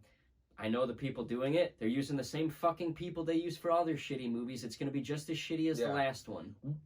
One thing I look at too is sometimes the posters that'll come out for some movies, like you just look at the poster and you go, "Ooh, I'm gonna avoid this one." Like it's a lot of them are photocopies of like other famous movie posters, and it with just like the title switch and a couple other like images switched around, but kind of like how people like will make fun of like how like Marvel's and Star Wars's movie posters kind of look similar a little bit with how the characters kind of are. There's a lot of film posters for movies in Michigan that have similar qualities, but it's a little bit different when you're not Marvel, when you're not you know it's like like there isn't nearly as much uniqueness I feel with Michigan. I feel like a lot of people are just kind of going, you know what? It isn't Hollywood, so we'll just make something, and hope it works. Like instead of actually putting in some effort into a unique premise, or they go the complete opposite way and they go so fucking unique that no one understands what the hell they're making. No one really can grab onto what they're, because it's like it's so far out there that you can't even relate to anything. You know, that's other issue. Like there's not many films that have been able to find that kind of happy medium unless they're short films. Like there's some short films that I've seen from Michigan that are really, really cool. Yeah, but some of but there's a lot. I mean, shoot, I made this mistake where I was like, I hadn't even finished a short film. I was like, I can make a feature film. Why not? These guys can do it. Why can't I do it? I was a dumb fucking 19 or 20-year-old. Like, I can. And the totally thing about fucking making do a that. feature film is when Not you quite make as it, easy as it sounds. after you make it, and if you're not ready, you have your name on that forever. It's on there forever, and it's always out there. Like there's a couple of people who you know, I won't say names, but there was a couple of guys who, when I was trying to get my feature film off the ground, I was trying to get some help, trying to get some advice, trying to get some equipment. There was a lot of judgment from some of these other people, and I'm looking, going, buddy, I've seen your movies. Like it's not like you're the top filmmaker in Michigan. Like why are you throwing all this shade? Right. I've seen your projects. They don't make any sense. Like, let me give it a try. You know, like if you released those in LA, you would have had to move because it wouldn't have made any fucking money for you at all. You know, like it's one of those. You would have made the room. Yeah, like you like they would have spit on you as you walked out. And it's stuff like that make that makes me appreciate when certain people in Michigan are a little bit more. I guess you could say I guess nicer, but kind of to your point, no one really gets better that way either. Right, like, no one's gonna get better if you just sit there saying, "Hey man, there's a difference like, between being that was a good critical movie, and being, kind of ego boosting on whatever platform you might have because you made a couple of films that weren't good, but you made them, so therefore I'm already better than you. There's a student that I've talked about a couple of times that well, not a student anymore, but someone who when I met them was a student, and they had done a couple of PA jobs, and because they did a couple of PA jobs, that to them made them have to them they far outranked me, even though I was a director, they were supposed to be, I think they were the producer, and like I said, I'm not gonna name names, but because they were a PA, they had also gone to the acting program at MPI like me just the year before, and then during that year they had like a couple of PA positions, and that was it. And that, for whatever reason, made them believe that I don't know what I'm doing, and they know exactly how things are supposed to be done. But you know what that is? You know what that is? And stuff like that's like, come on, like I can't stand stuff like that. I can't stand that kind of attitude. But you know what that is though? That's just insecurity with himself. Yeah. I don't know if I'm gonna make it, so I don't even want you to try. Yeah, and that's kind of the whole thing where it's like people like to say, well, if you get canceled, it's probably because you're doing something right. Because someone's going through the time to find a reason to knock you down. It's because you're doing something right, and they hate that. Yeah. They don't like seeing people succeed. Right. And even though them being canceled might be the right thing depending on what they find, it's one of those things where it's like if you like no one's looking for things that I said, you know. No, 'cause, I you can know, tell. like, I can no tell. one's It's looking like for things that no my brother said. Like no one gives a fuck. in this day and age with cancel culture, it's kind of like a huge stress on like all of us, right? Because like we're all trying to make this our career, right? Yeah. And it's like, man, and it's not. I mean, it's not like we're the most PC guys ever, but we're nice No. guys. You Yeah. know? But they could still find something about us. I guarantee. Oh, yeah. You know? Right. I I mean, guarantee you I make the go joke all the across my time that at Twitter, some you point in find 20 something years, stupid. someone's gonna Right. clip something Josh, from you the posted show. anti-religious stuff or something like that. I'm always anti-religious. You would never- you would probably never tell get you right canceled now for I'm that. anti-religious. You probably never get canceled for that. You actually might get like pro-canceled in a way. Right. Might be positive. But But no, notice the can one find thing shit. that's going on with this stupid cancel shit. Well, you know, like, but there's a difference between consequences and canceling. You know, I do feel like there should be consequences for the people who do deserve it. Yeah. But Their career when shouldn't be There's a Right. difference between consequences and losing your whole life. yeah, Right. losing You your know, livelihood. Yeah, like you know, although granted, I will say though, like it just depends on what they did. Kevin Spacey, That's different. I don't think he should be That's allowed to different. come Harvey back to Weinstein anything, isn't you a know? victim of cancel Don't- culture. No. Right. No, Don't like if you're fucking- like those guys are different no. when you know like but when you have like a tweet that you put like do you know how many fucking people have said the wildest shit on Twitter just to try and get a couple Yeah, extra you're talking followers? about like Guardians. What's the guy? Guardians of the Galaxy. James director? Gunn. James Gunn. Like yeah. yes, I understand that you know people but- use Twitter as like stand-up. You yeah, know, like, to at test that stand-up time, that jokes. joke, But those notice- jokes were funny. Like just because they're not funny now, why is Yeah. now the like? Yeah. You Believe it or laughed not, at guys, this 10 years 2013 ago. was a different time. Yeah, Well, like you like, laughed at this guy 10 years ago. Why is it now cancelable? Because your Right, views have yeah, changed. Well, yeah. if your views have changed, maybe his have changed. Like no one ever takes that into consideration. Like, well, my views have changed, therefore you need to be canceled because it's offending me. Well, it's also been 10 years for them as well. It's not like they stayed in the past for 10 years. Like their views of that could also have very well changed. Like you know, I don't feel like that it's their responsibility to then have to go back to their Right. old cringy jokes. You know, and most of them that's really what they are. Is like yeah, okay, maybe a little cringy these days. But I don't. But It's like hell. I'm not the same person they're I was fucking 2 months kidding ago. me. Yeah, Right. like, dude, 3 or 4 years ago when I was in the military, you know, when I was actually religious, You were when I almost a pastor. When I almost became a fucking pastor, like the shit I do now, Gosh, just like what? like my whole Crazy. yeah, I was this close to becoming. Like I said, I'm sure I've told that story on the show too. But I was this close to becoming a pastor. I was enrolled in next school. next I have episode. my class list. Next episode of the podcast needs to be like Farions, Josh, and you, and we tell the story. That would be the best episode I yet. still think one of the best episodes we did in season 1 was that religious debate between me and Jacob. At some point, we made to bring Well, that one second back. best episode, 'cause we got this one now, right? The first season, the first season, the one where we didn't film anything. That was probably the second one of my favorite episodes for sure. The other one was with me and my buddy Kaleem, who hopefully will be on this season sometime as well. Oh, But and the cult series. The cult series was fucking awesome. I love doing the cult series. But you know, doing like you know like just knowing who I was even just 2 or 3 fucking years ago and going into how I am right now. Yeah. Like there are people in my high school for when I do, you know, if I ever go to like a high school reunion, who are going to be absolutely stunned at the person that I am now. If we're not friends You're on an Facebook or actor, anything, right? dude, it's gonna be so like I have an arm full of fucking tattoos. Like I was the kid in I was the good Christian friend that people like to have in their friend group to make their friend groups look better. Because Yeah. I never got in trouble with anything. All Now the you make 'em teachers look love me. worse. Now I'm the bad influence, and I'm doing all this crazy dumb shit. I have, you know, like fuck. Even when I was in high school, I didn't think that I have 2 fucking diplomas. Granted, they're for acting and bartending, but there's but 2 diplomas. Like if you would have asked me what I would have been back then, I wanted to be a police officer. Then I went to the military instead, Yeah. and then I'm like, you know what, this. But then you kind of This, discovered now I want like, to be more, a pastor. And then more eventually- personality-based stuff. is Yeah, kinda exactly. your You thing, know, I was slowly kind of like realizing now I was slowly just finding out who the hell I was, and when I eventually realized it, looking at just how I lived my life for those first 18, 19 years.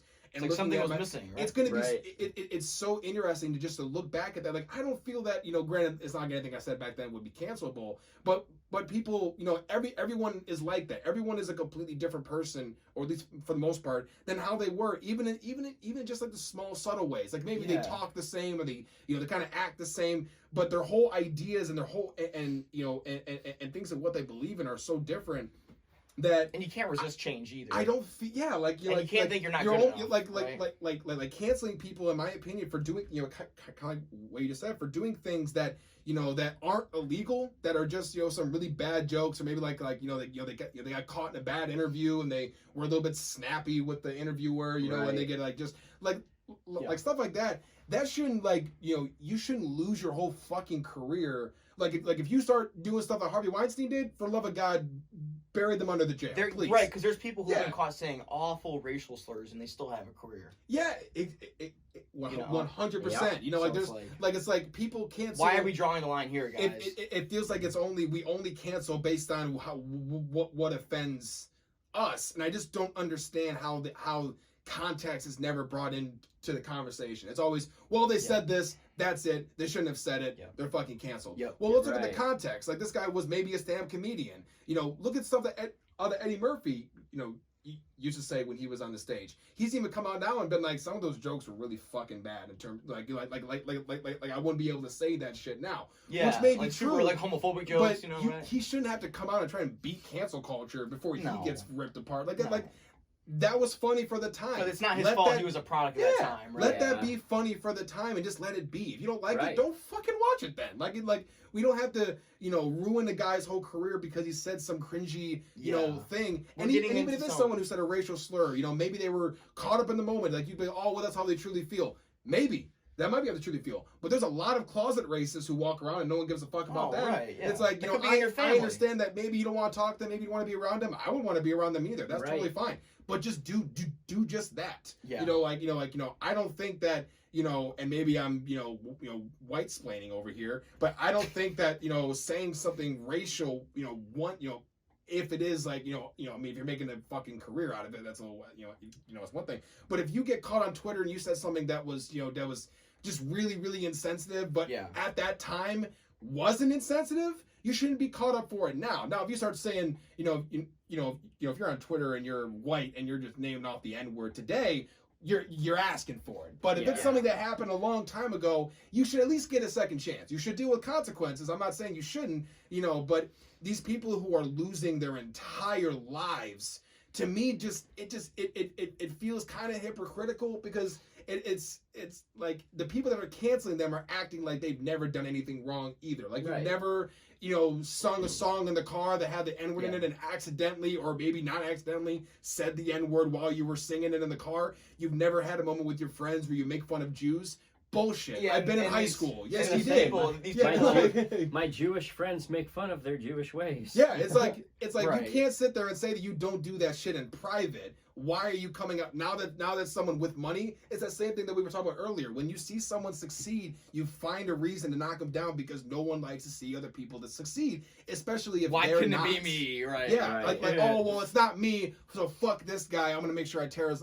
Why? Like why not put that effort and energy into actually getting there yourself? Yeah, make something, man. Right? Yeah, and like I said, maybe I'm, you know, being a little naive with this, and like I said, every situation is different. You know, you're like, well, this guy did this 34 times.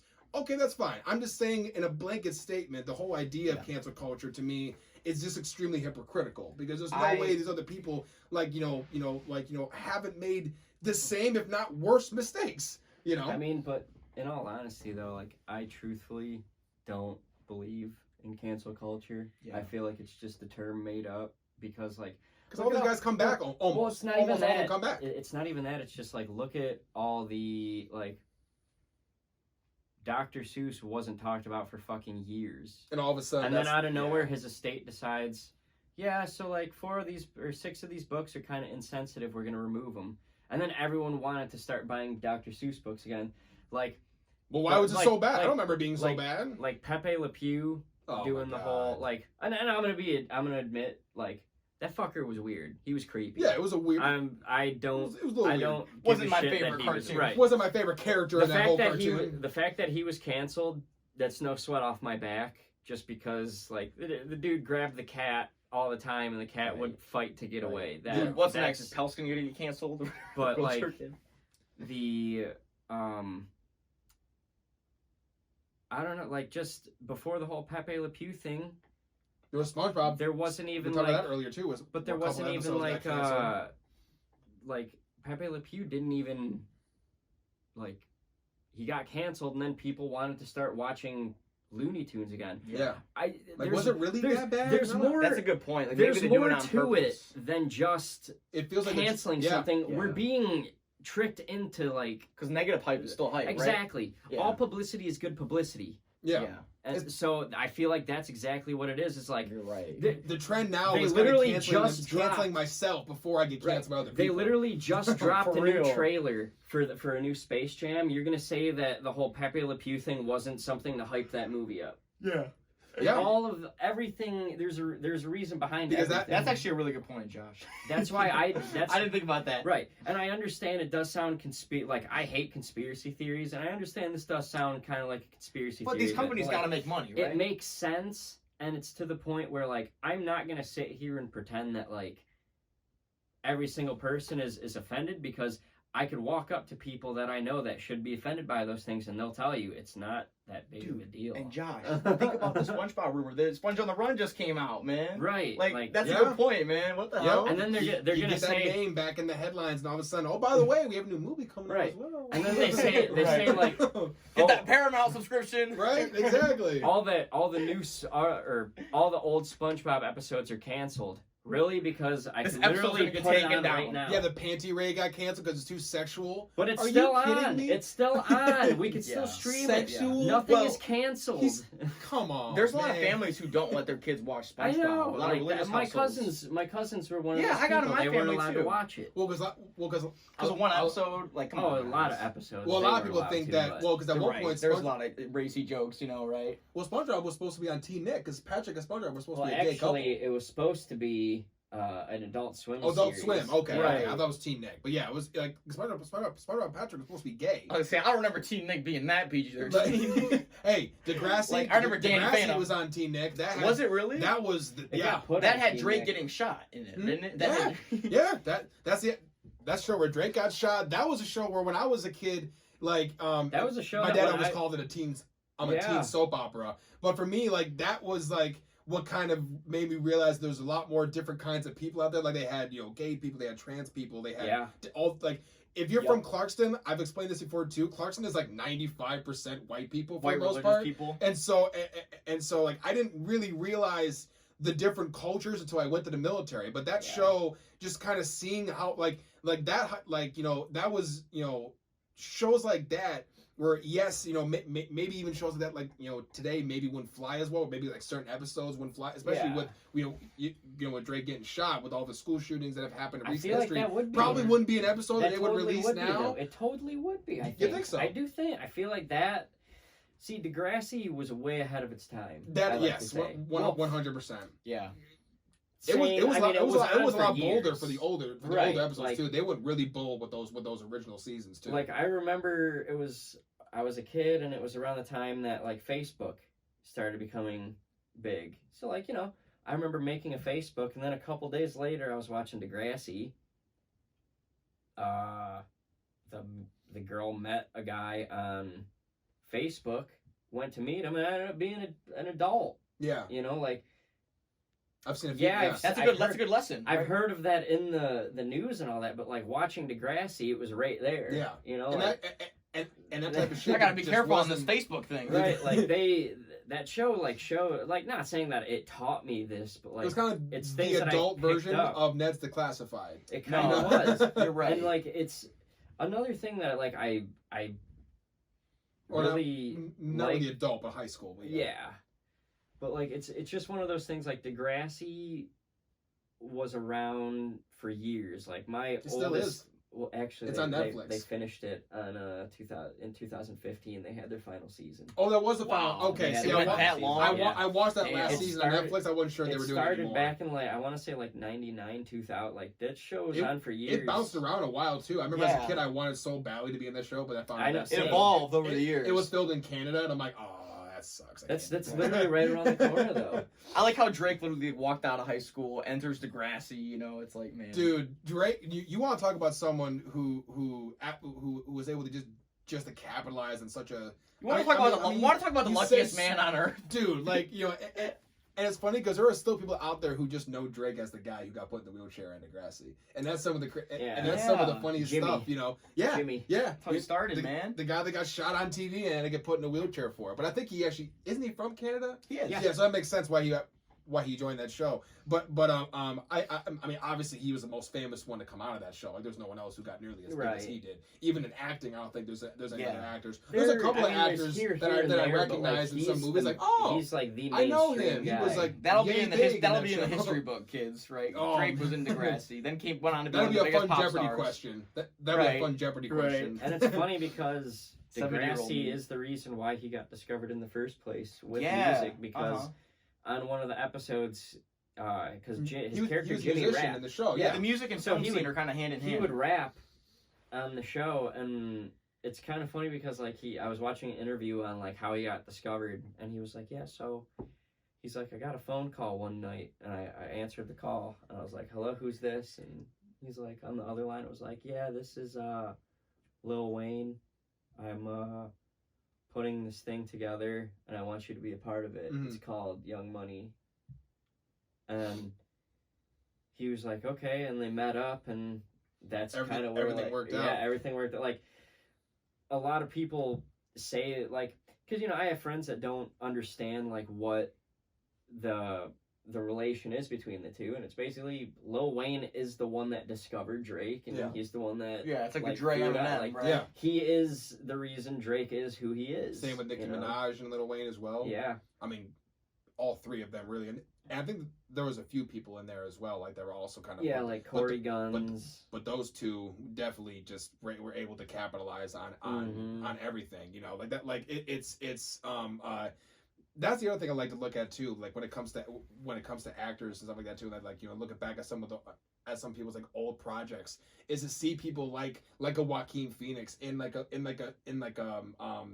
minor character role, like a one scene type of role, and like like a little or even cameo. like Johnny Depp in Nightmare on Elm Street. You know, where that was his first role. You know, and like you gotta start somewhere, right? Yeah, like it's like, you know, like I love seeing stuff like that too. So when I look at projects that I've done, you know, yes, you know, like, you know, and this is kind of like an advice to all actors out there. You know, we'll kind of wrap up pretty soon after this. But just because the role or the movie that you get or the project that you get casted in, maybe it is a shitty project, but the more practice you like you know, like it's what to everybody too. You can't learn acting from a book. You know, which is why I appreciate MPI so much for the acting program. For the first day we were on the stage learning shit. You know, like, you know, you can't read a book and learn how to act. It just doesn't work. Right.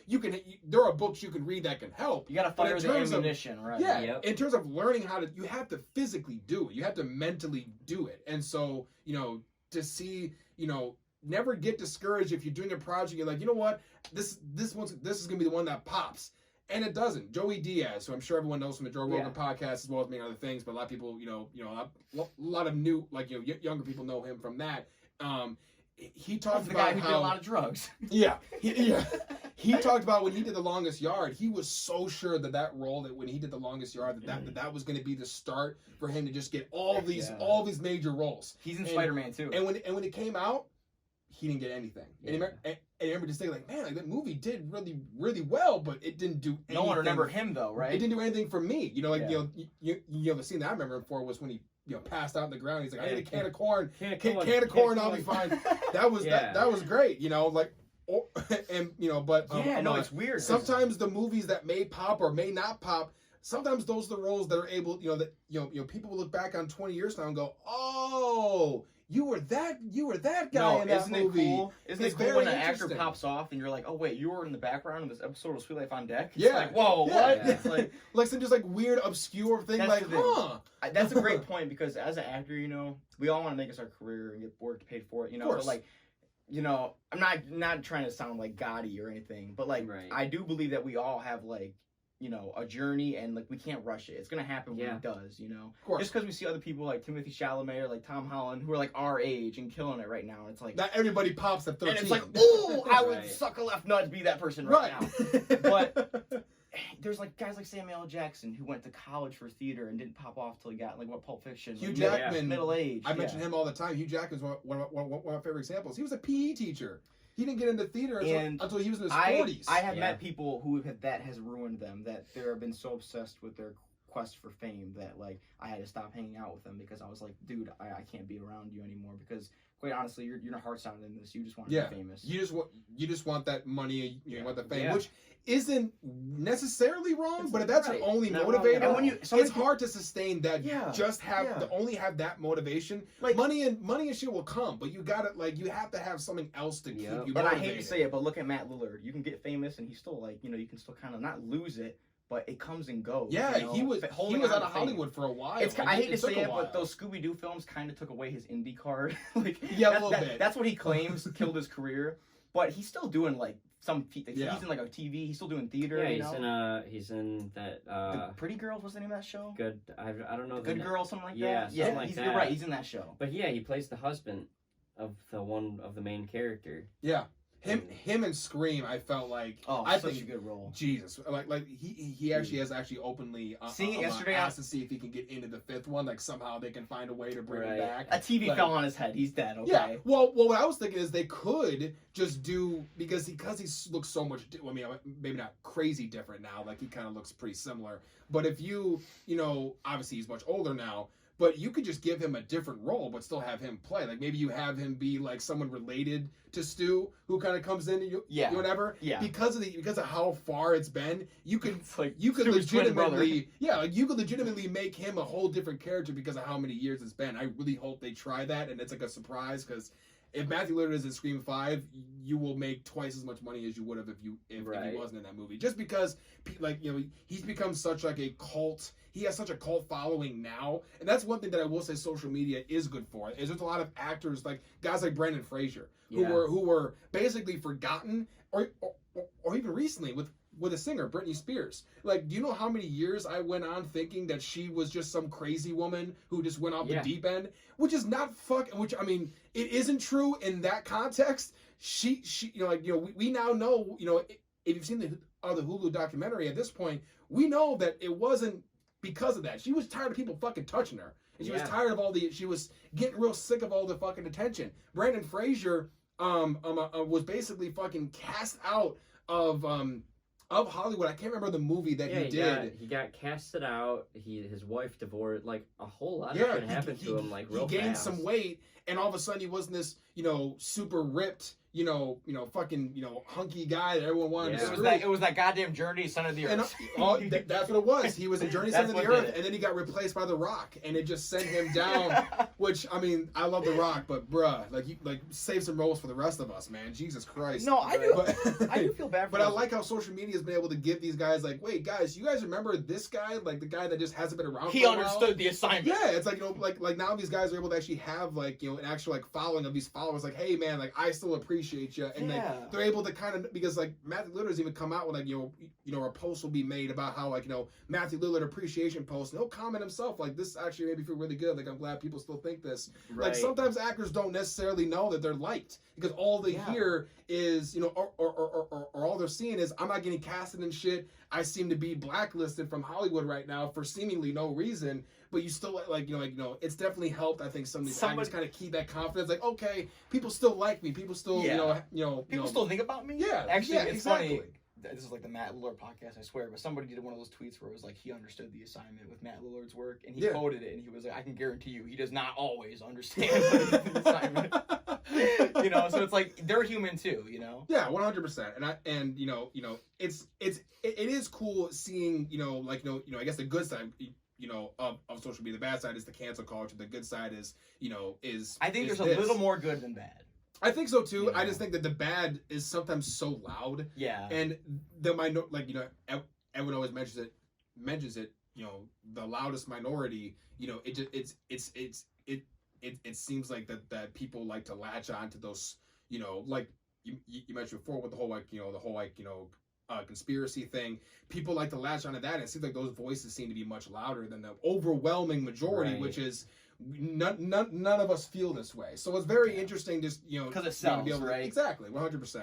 But with that, I think we're gonna try and simmer down a little bit here, but I'm gonna give you guys one last chance. Give some final thoughts before we sign out. We're at about 2 hours right now. What should we do? What should be the last mini topic? The last mini topic. That's what Joe Rogan always does. He's like, Ben Shapiro, who's gonna win the election? What's gonna be like the last mini topic? Let's go. Last question. Let's go. You know what? Let's do. Okay, let's do this. If you had to pick in a perfect world, if you had to play any role, even if the movie has already been made, yeah. What is one role that you've seen that you'd be like, if I could have played that role, I feel like I could have also either, even if the other actor also nailed it, you felt like you could have also fucking killed. Even the movie hasn't come out yet, or if it has come out yet, either way works. What role or what movie do you feel like if I could have been in that one, I could have fucking nailed it? Quite a bit for me. I can already think of something for you. I felt that way about the Spider-Man movies. Oh yeah. Like I always wanted to play like a Peter Parker type role. Me and him are kind of like the same build. Like Peter Parker wasn't that tall. He was real skinny. Yeah. High schooler. Yeah. You don't got enough facial hair to be able to not be a high schooler anymore. Right. Another one would be. I'm a little too far gone. I think another one that I'd throw out there is I've always wanted to portray like a live action version of Nightwing. Ooh. I've always Dude, you look like tell me why you look like Nightwing too from like the Batman games. That is interesting. I would actually like gladly bulk up to play a role like that. Okay. Very cool. And like coming back to like how we were talking before, it would be fun to play Joker, but like I'm gonna tell people right now, for all the actors out there who think they can play Joker, you can't. You probably can't. You can't. You probably can't. There's Joker a good chance you can't. Yes. There's a reason why people have gone and and I don't want to sound disrespectful, but there's a reason why people have like lost years off their lives playing roles like that. You know? And like there's a reason for that. I'm not trying to make a cruel joke to Heath Ledger, but there's a reason why that role isn't always out. There's a reason why it takes forever to cast a role like that. Yeah. There's a reason why there's so much scrutiny, no matter who the fucking Heath Ledger was not liked when that was announced that he was gonna be that. Like no, it was like, what? You're the Heath fucking Ledger? Like we were talking before about how in different times like people like Robin Williams were thought about to play without play a role like that. Like people who actually had like a fucking standing. Jim Carrey was thought of at one point. He wanted to be in the Riddler years before. But guys like that were thought of to play the Joker, not someone who I would say one of their best roles was in Knight's Tale, which wasn't necessarily an A-list movie, So to get someone like that to play a role like that, it's not something that anyone could just walk into an audition room and be like, yeah, I got this, no problem. I'll spend like 6 months of my life being being an absolutely insane human being. You talk about that with the Adam Sandler with the Andy and Me thing. He had to stay in that fucking character. Jim Carrey. That's what I meant. Sorry. When he played that role, he was always that character for the entire time that he was on that set. There are certain roles you can't just turn on and off. Some actors are really good at that, but when you're someone like us, it's not quite the same. But that's another thing though, is like people can sit here and act like, oh, I have the character down. Like, I've seen multiple people do like monologues of his and just fail miserably because people try too fucking hard to be the Joker. They're trying to be that version of the Joker. Like, you need to stop. Like, Heath Ledger was a great Joker. You're not Heath Ledger. Stop trying to be like him. I love Joaquin Phoenix, but if I played Joker, I wouldn't be Joaquin Phoenix. That's the reason why they all brought their own thing to it. People hated Jared Leto as Joker. I at least appreciate the fact that he wasn't the Heath Ledger Joker. And that's why people didn't like it, which I find really stupid. Like this guy is he's like you're not supposed to be that kind of Joker. You're supposed to be someone completely different. I like that he was different. Good or bad, he at least tried it a different fucking way. Despite the fact that just a few years before, the guy that played before won a fucking Oscar for it. He didn't try and remake that. He was a completely different version. I really appreciated the fact he was like that. Even like with Batman, Ben Affleck. in my opinion, completely different Batman than Christian Bale. He was that bad. I didn't think he was that bad. I think Robert Pattinson's going to be fucking incredible. I can't wait to see what he does with that role. You can fuck off with the whole, oh, he was in Twilight. Guy was fucking 17, okay? Like, the guy was not exact. Like, but that's the thing. You would have taken that role just like he would have if you were offered that role. They're acting like Twilight is a bad movie, though. Like, it's a movie based off of a book.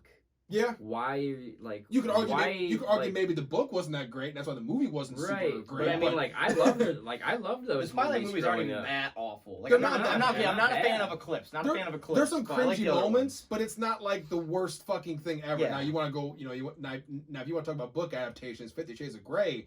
That was bad. That was bad. Well, you know what? All those movies were critically destroyed. If you're gonna ask me, like, this is kind of a tough question, but I don't want to sound like hubris when saying this, but I feel like, I don't know, I feel like I might be able to pull off Percy Jackson, dog.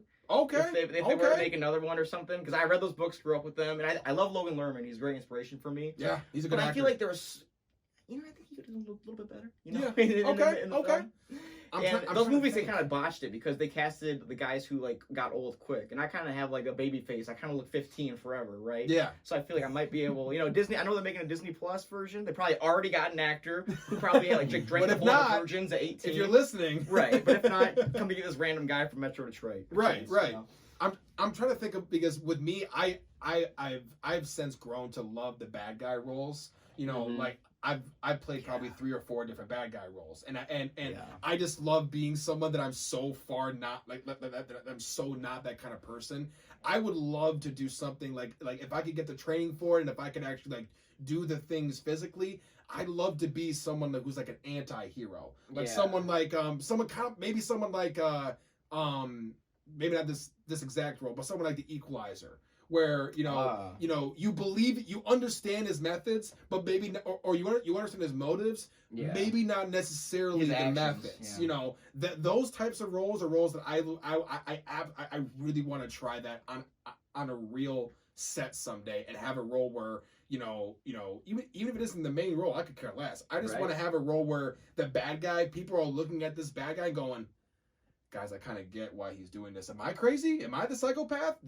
I want an audience to be able to see that from me someday. Right. Role that's like they're questioning themselves because they understand guys, what I'm doing, but maybe not necessarily the whole killing part, or whatever the motives or not motives, whatever the actions of his character might be. Yeah, and EJ, I feel like your brand is kind of bad guy. I feel which is hilarious because I mentioned before, it's the tattoos. Usually I have a bandana on. I wear tank tops. I have a tank top on today. I just I'll sit in places with just my arms crossed and just like I'll just be quiet, and people will think that I'm like about to rob them. Like, it's ridiculous. Like, you're actually the nicest guy in the room. Dude, like, right. Are you cool? Yeah, I'm good. Why? Why do you ask? Because you look like you're about to kill everyone in this fucking room right now. Like simmer down the aggressiveness. I'm like, I'm just sitting here. Like for whatever reason, my style. You're like, I'm listening to Big Girls Don't Cry on my iPhone right now. Dude, especially when I was 250 pounds, and I had a little bit of size to me too. That also made it look just that much threatening, just that much more. Which I thought was so funny because I've never been in a physical fight before. I've been close, but never like really close. Yeah, you're just a sweet, genuine guy. I've never seen myself as a type of person, but if that's how my typecast is going to be, I'll take that. I'm cool with that typecast. Right. That typecast is totally fine with me. Everyone loves a good bad guy to hate, but also root for. Like I talked about it, while we were off camera, but Thanos made me question a lot of shit. Where he was over here getting rid of half of the population, we'll fix all this shit. And you think about it, you're like, he may have a fucking point, guys. Maybe losing half the people in this world wouldn't be so bad for the planet right now. It's one of those things where you start questioning yourself and your own morals. I love those types of bad guy roles. Yeah. But I think with that, we're gonna sign off here. We appreciate whoever listened to the whole 2-hour episode. We appreciate you guys. Or if you just listen to certain clips, whatever the support you guys are able to give, we absolutely appreciate. I'm sure we'll be happy to have these guys on again at some point soon. I know I'd love to get you on once The Crow gets released. I told Justin this too. Hell yeah. I'd love to kind of get the whole perspective of how is it like now that everything is released. You know, how has the reception been? You know, I'd love to get you on again for doing that as well. You guys all know the spiel. You know, everyone gives out the same thing with every fucking YouTube video. Subscribe, like, follow, do it. Oh, look at the links in the description for the podcast Instagram, as well as the Spotify and the iHeartRadio channel. You know, and I think we're also on Apple Podcasts as well. Either way, all the links will be in the description. Check them out. Share with anyone who you think would actually enjoy this. You know, wants to see my dumb face. We absolutely appreciate anything we can get, guys. And with that being said, we are out. We'll see you in 2 weeks. Peace. Hey, thanks for having me, DJ. Thank you.